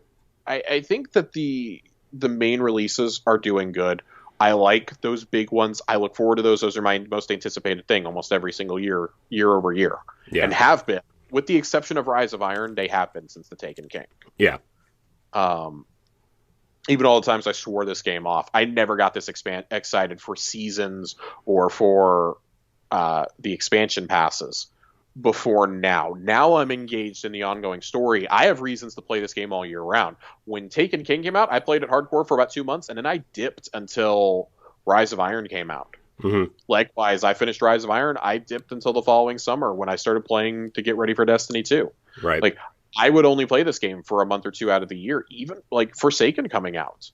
I've talked about this. Forsaken was my make or break points. You know, for anybody who's new to this show, I played one day of Curse of Osiris. I played a couple weeks of Warmind. I didn't really dig either one of them. Escalation Protocol is what kept me interested, and my pursuit of the Icolos weapons. I think I played the the campaigns, whatever if you want to call those campaigns of Osiris and Warmind, and I dipped. Right? Like, and Escalation Protocol towards the end, I heard about, obviously heard about the shotgun that's you can get in the Prophecy Dungeon now. And my friend Mitch was like, hey, come play Destiny with me. I'm like, okay, I haven't played in a while, just letting you know. He's like, it's cool. We can do this Escalation Protocol thing, and we can, try to get these weapons or whatever. And that's what brought me back. And then I played the Forsaken campaign, and I, dipped in and out during those seasons. But like, yeah, I mean, I'm with you, Josh. Like, there have been points in this franchise history I'm just like, man, I don't know if I even want to play Destiny anymore, at this point. And I thankfully have not said that probably since Curse of Osiris. Curse of Osiris is the last time, really, the reveal of Forsaken. I was like, okay, Forsaken's the last chance. If it's not good, I'm done. I still dipped after Forsaken for a bit, came back to a little bit of Black Armory, dipped again for all of Joker's Wild. Since Opulence, though, it's been a steady stream of I'm playing this game all the time. Like, thank God Arrivals lasted as long as it did, because I took a much needed 2.5 month major break from this game. I even took a lot of time off during Season of the Hunt. Yeah. It's just like, okay, I got everything done, and I tuned back in for the events. We do Reset Tuesdays over on my Twitch channel, but I didn't feel the need to be there every single week. With the weekly bounties being taken away, I feel like it's easier than ever for me to jump in and out and still play other social games with my friends. We're going to move to our last thing of the night, which is Lore Corner. We've already gone. This is our longest show in a while. I'm going to move to Lore Corner real fast. All right, cool. We have two pieces tonight that we're going to read, assuming that I can find the second one. I have since misplaced it. The first one is off of No Love Lost, which is the exotic ghost shell from the Deepstone Crypt. You get it if you find all of the logs, the audio logs in it. And in it, I'm living the definition of insanity, repeating myself over and over, hoping something will change, but I know it's coming. Blood and betrayal. I've learned not to be fooled anymore. In any other circumstance, this mission would be hopeless and I a failure. Yet every time I come to that bitter end, I see a glimmer of who she was in her eyes. I know she's in there. I know that if I can keep her out of this, shield her from this world, I can save her. I can stop the madness. At least that's what I tell myself these days. I thought I would grow numb, going through the motions. I'm not. It's always painful. Sometimes I'm so angry at her for putting me in this position. There are times when I want to end it all as soon as she finds me, take her out and turn over in my cot, hoping this is all a dream, save us all the trouble and heartbreak. But then we get there and I see that look in her eyes, the one that tells me she's sorry, and I have to try again. Then there were times I was weak, gave in, hoping it would change the outcome. I thought it might save the world if we were a family again. It didn't. I couldn't live with the choices I'd make. Then I'm right back where I started. This time I know what to do. The Vanguard has been keeping secrets. I was foolish to take them at face value. Clandestine missions to Mars and beyond. Realms outside the boundaries of time. The Black Garden, they call it. Darkness lives inside, beating and pulsing. I believe it is the source of our misery. I'll see to its destruction, and I won't have to kill my sister ever again. So this goes back to the time loop we were talking about with Elsie. Right. The Traveler has pretty much supernaturally placed her into a time loop that every time that she basically gets the complete utter destruction of humanity, it's her versus her sister, and she can't change the outcome. We have the first confirmation that when we complete the Beyond Light campaign, that we have altered that future for the first time. Yep. In some way. She still doesn't know if it's changed for good, but for right now, us not falling to the darkness is the first domino. Right? And her teaming up with us to take out the Blackguard in Destiny 1, that's what we're referencing here. This takes place before Destiny 1, is my assumption. Is when this lore is placed at, because she recruits us and says, like, that's the source of everything. If we can get to that and destroy it, we can destroy the heart at it, we can change the future. And she says as much in Beyond Light. Like, I thought destroying the Black Garden was it. It wasn't. It was just the beginning. Yeah.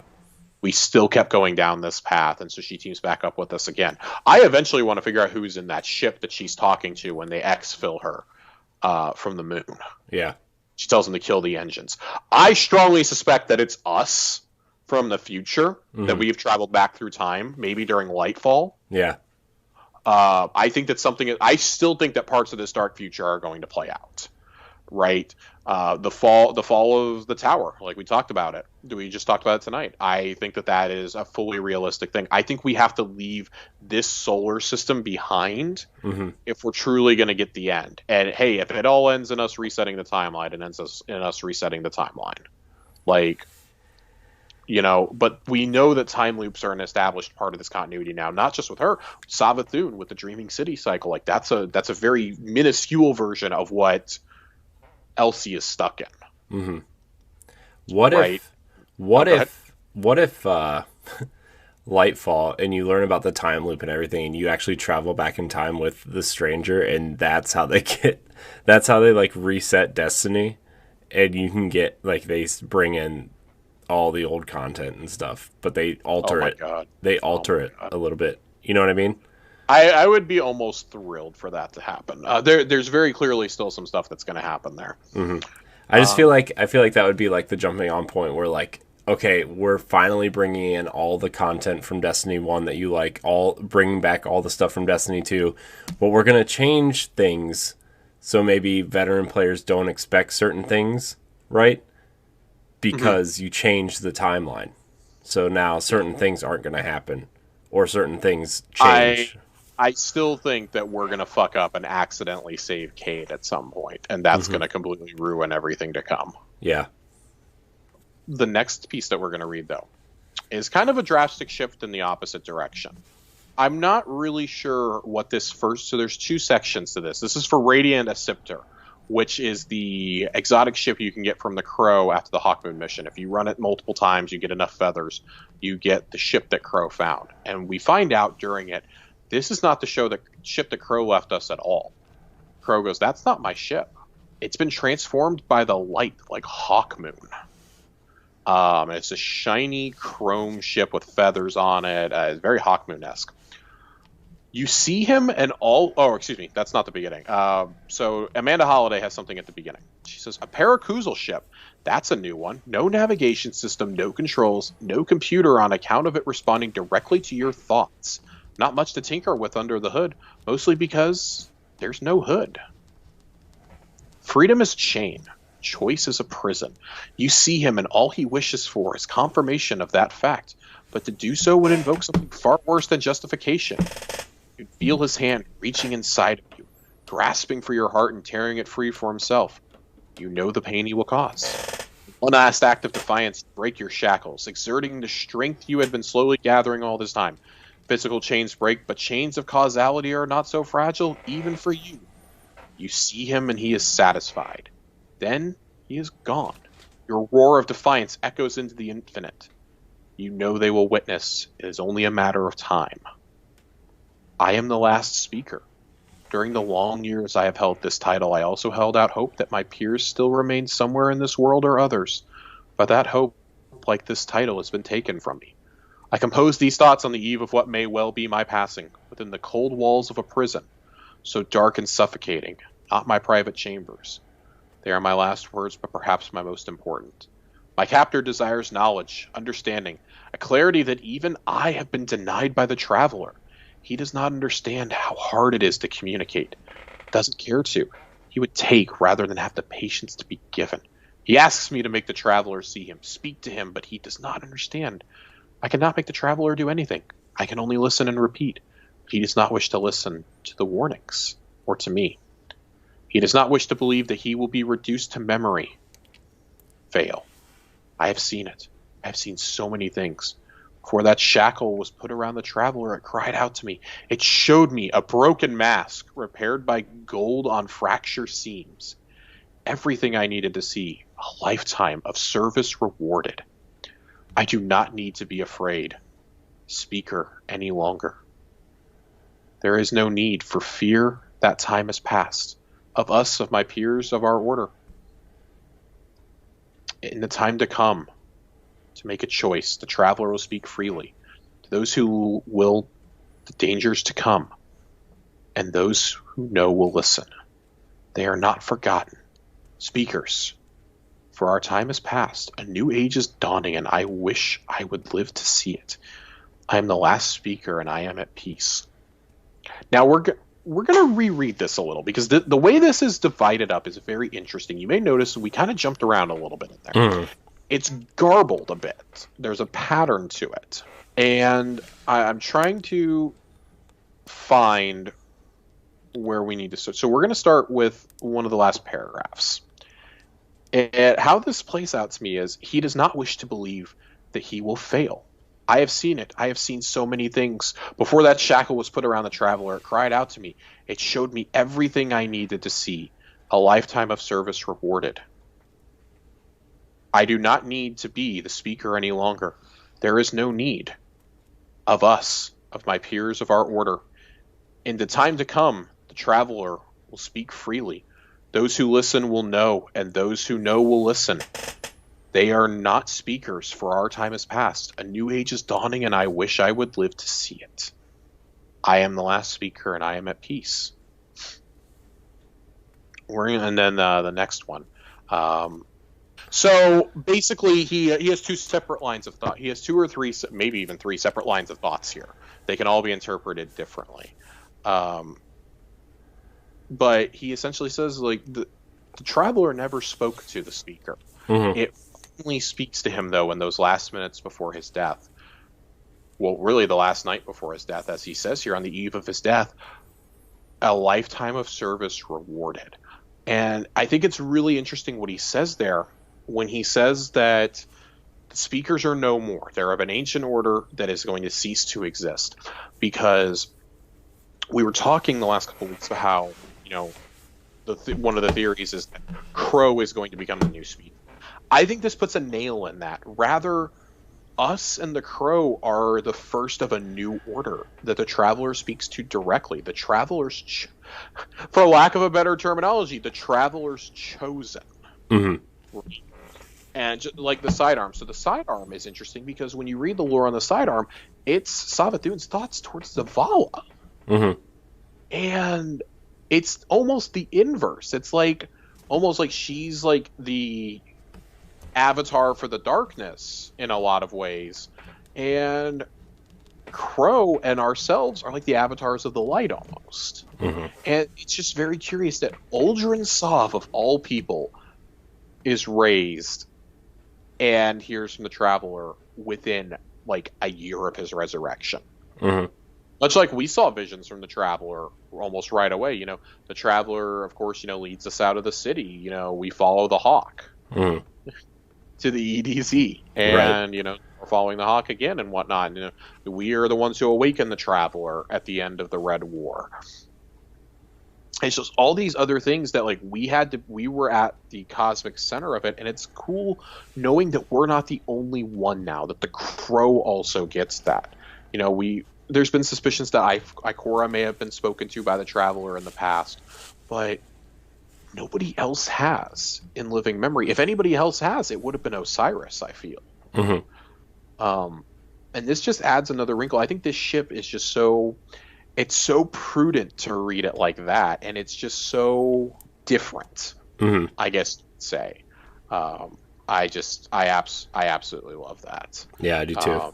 I think that the Crow becoming the next speaker is really interesting because it's going to piss a lot of people off, especially when they figure out who he is.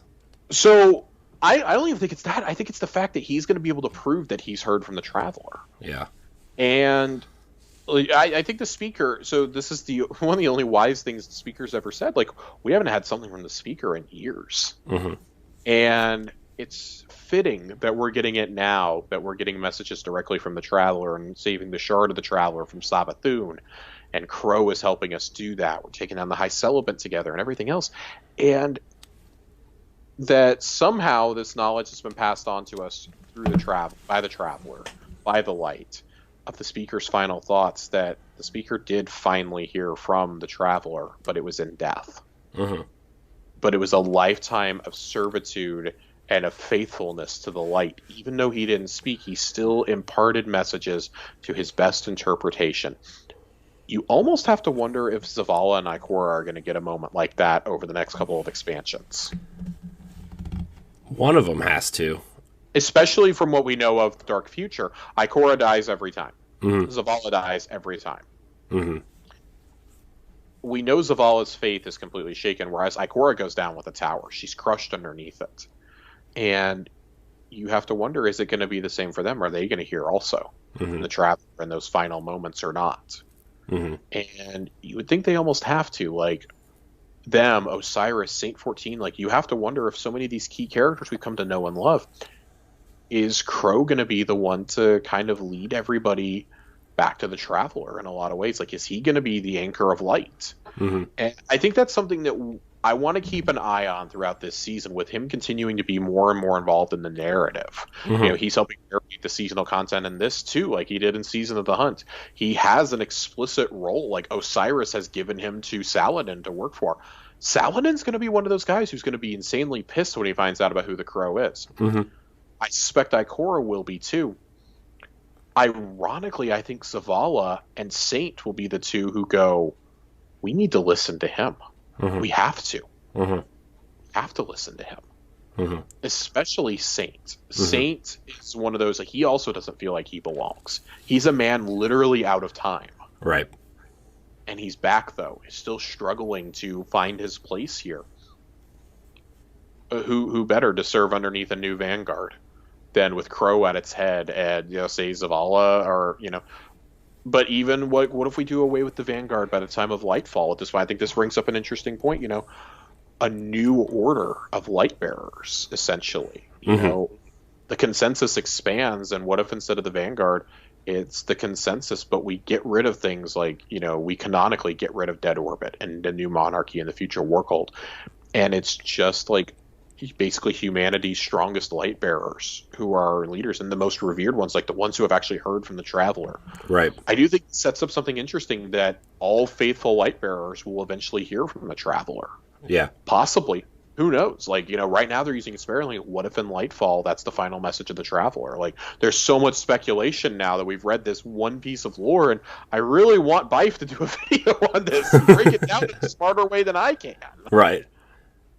But that is our lore corner for this week. This is a good one. Like, now it's just like, man, that's going to be something that's on my mind for a long time. Do you think this dark future is going to happen? Do you think we're going to witness Ikora and Zavala dying at some point? At some point, yes. I don't think it'll play out like it does in the dark future, though. Mm-hmm. I do think Anna is far more important to the future than we realize right now. Right. There's a reason why she's the only one that wasn't killed off on the planets. Right. Right. And we've all thought for a long time, like, oh, it's because she's going to make Fellwinter 2.0. Right. Or, oh, she's going to become the Hunter Vanguard by default. Like, Zavala's going to figure out who Crow is, and I think Crow's in the city. I could see him being like, hey, we need a commander. We need a Hunter commander, and you killed Cade in a past life. We'll forgive that, or I'll forgive that transgression if you agree to take his place. Can he be a Hunter Vanguard and the Speaker at the same time? We don't know. I mean, the way I'm interpreting this lore is the Order of Speakers is gone. Because, I mean, if Crow is going to be like, well, the Traveler spoke to me, then we have to step up and say that too. I could see, canonically, us becoming the Speaker by the end. If there is a singular Speaker, I could see it being the Guardian, the young wolf, the Slayer of Oryx. Like, we have killed literal gods at this point. There is nobody else who matches up to us in human history at this point. Right. Right? And we've done it all in 6 years. What'd y'all do for, like, 1,000 years? Y'all did fuck all, apparently. You killed a couple space dragons, and you built a city. Congratulations. A crappy city that's made of, like, looks like something that they just threw together. Interesting lore. I think that's going to do it for us tonight. Yeah. It's that's going to do it. I am really excited, dude. Every time we talk about the lore and stuff, it's just like it gets me more excited. You know, I saw a comment maybe like a month or two ago that just said, "I wish your show was only a lore show because it's interesting." And I was like, man, well, we'll talk about it. But you know, it was like, man, every time we talk about the lore, man, I just get excited for the future of Destiny and how it's going to change, you know, like how the dark future is going to change if it even, you know what I mean? Like, it's just, so. Well, Josh, I appreciate your time tonight. Remember, you can find Tower Casuals on your podcast service of choice. If you're listening on Apple Podcasts, please rate and review us. I really appreciate you taking the time to do that. It's something I want to start pushing, Josh, is getting people to rate and review us on the Apple Podcasts. So if you could do that, that'd be great. You can find the show on my YouTube channel. You can find it on CoreyandHD.com. You can also find it live on twitch.tv/CoreyandHD. Josh, where can we find you? You can find me on Twitter and Twitch as @Josh_Finn with 2 N's. We're playing a lot of Destiny right now, but we're going to be getting back into the Division 2 here. Man, I've been thinking about re-downloading that for a while. The Warlords of New York expansion is $8 this week. Is it? Okay. I bought it for $30 2 days before it went on sale, so I got punked. You did. It's okay, Josh. We all do. You can find me at IamCoreyandHD on Twitter and CoreyandHD on Twitch. Like, subscribe, share, rate, and review wherever you listen to this show. And thank you so much for watching. Until next time, we love you. Goodbye now. Goodbye.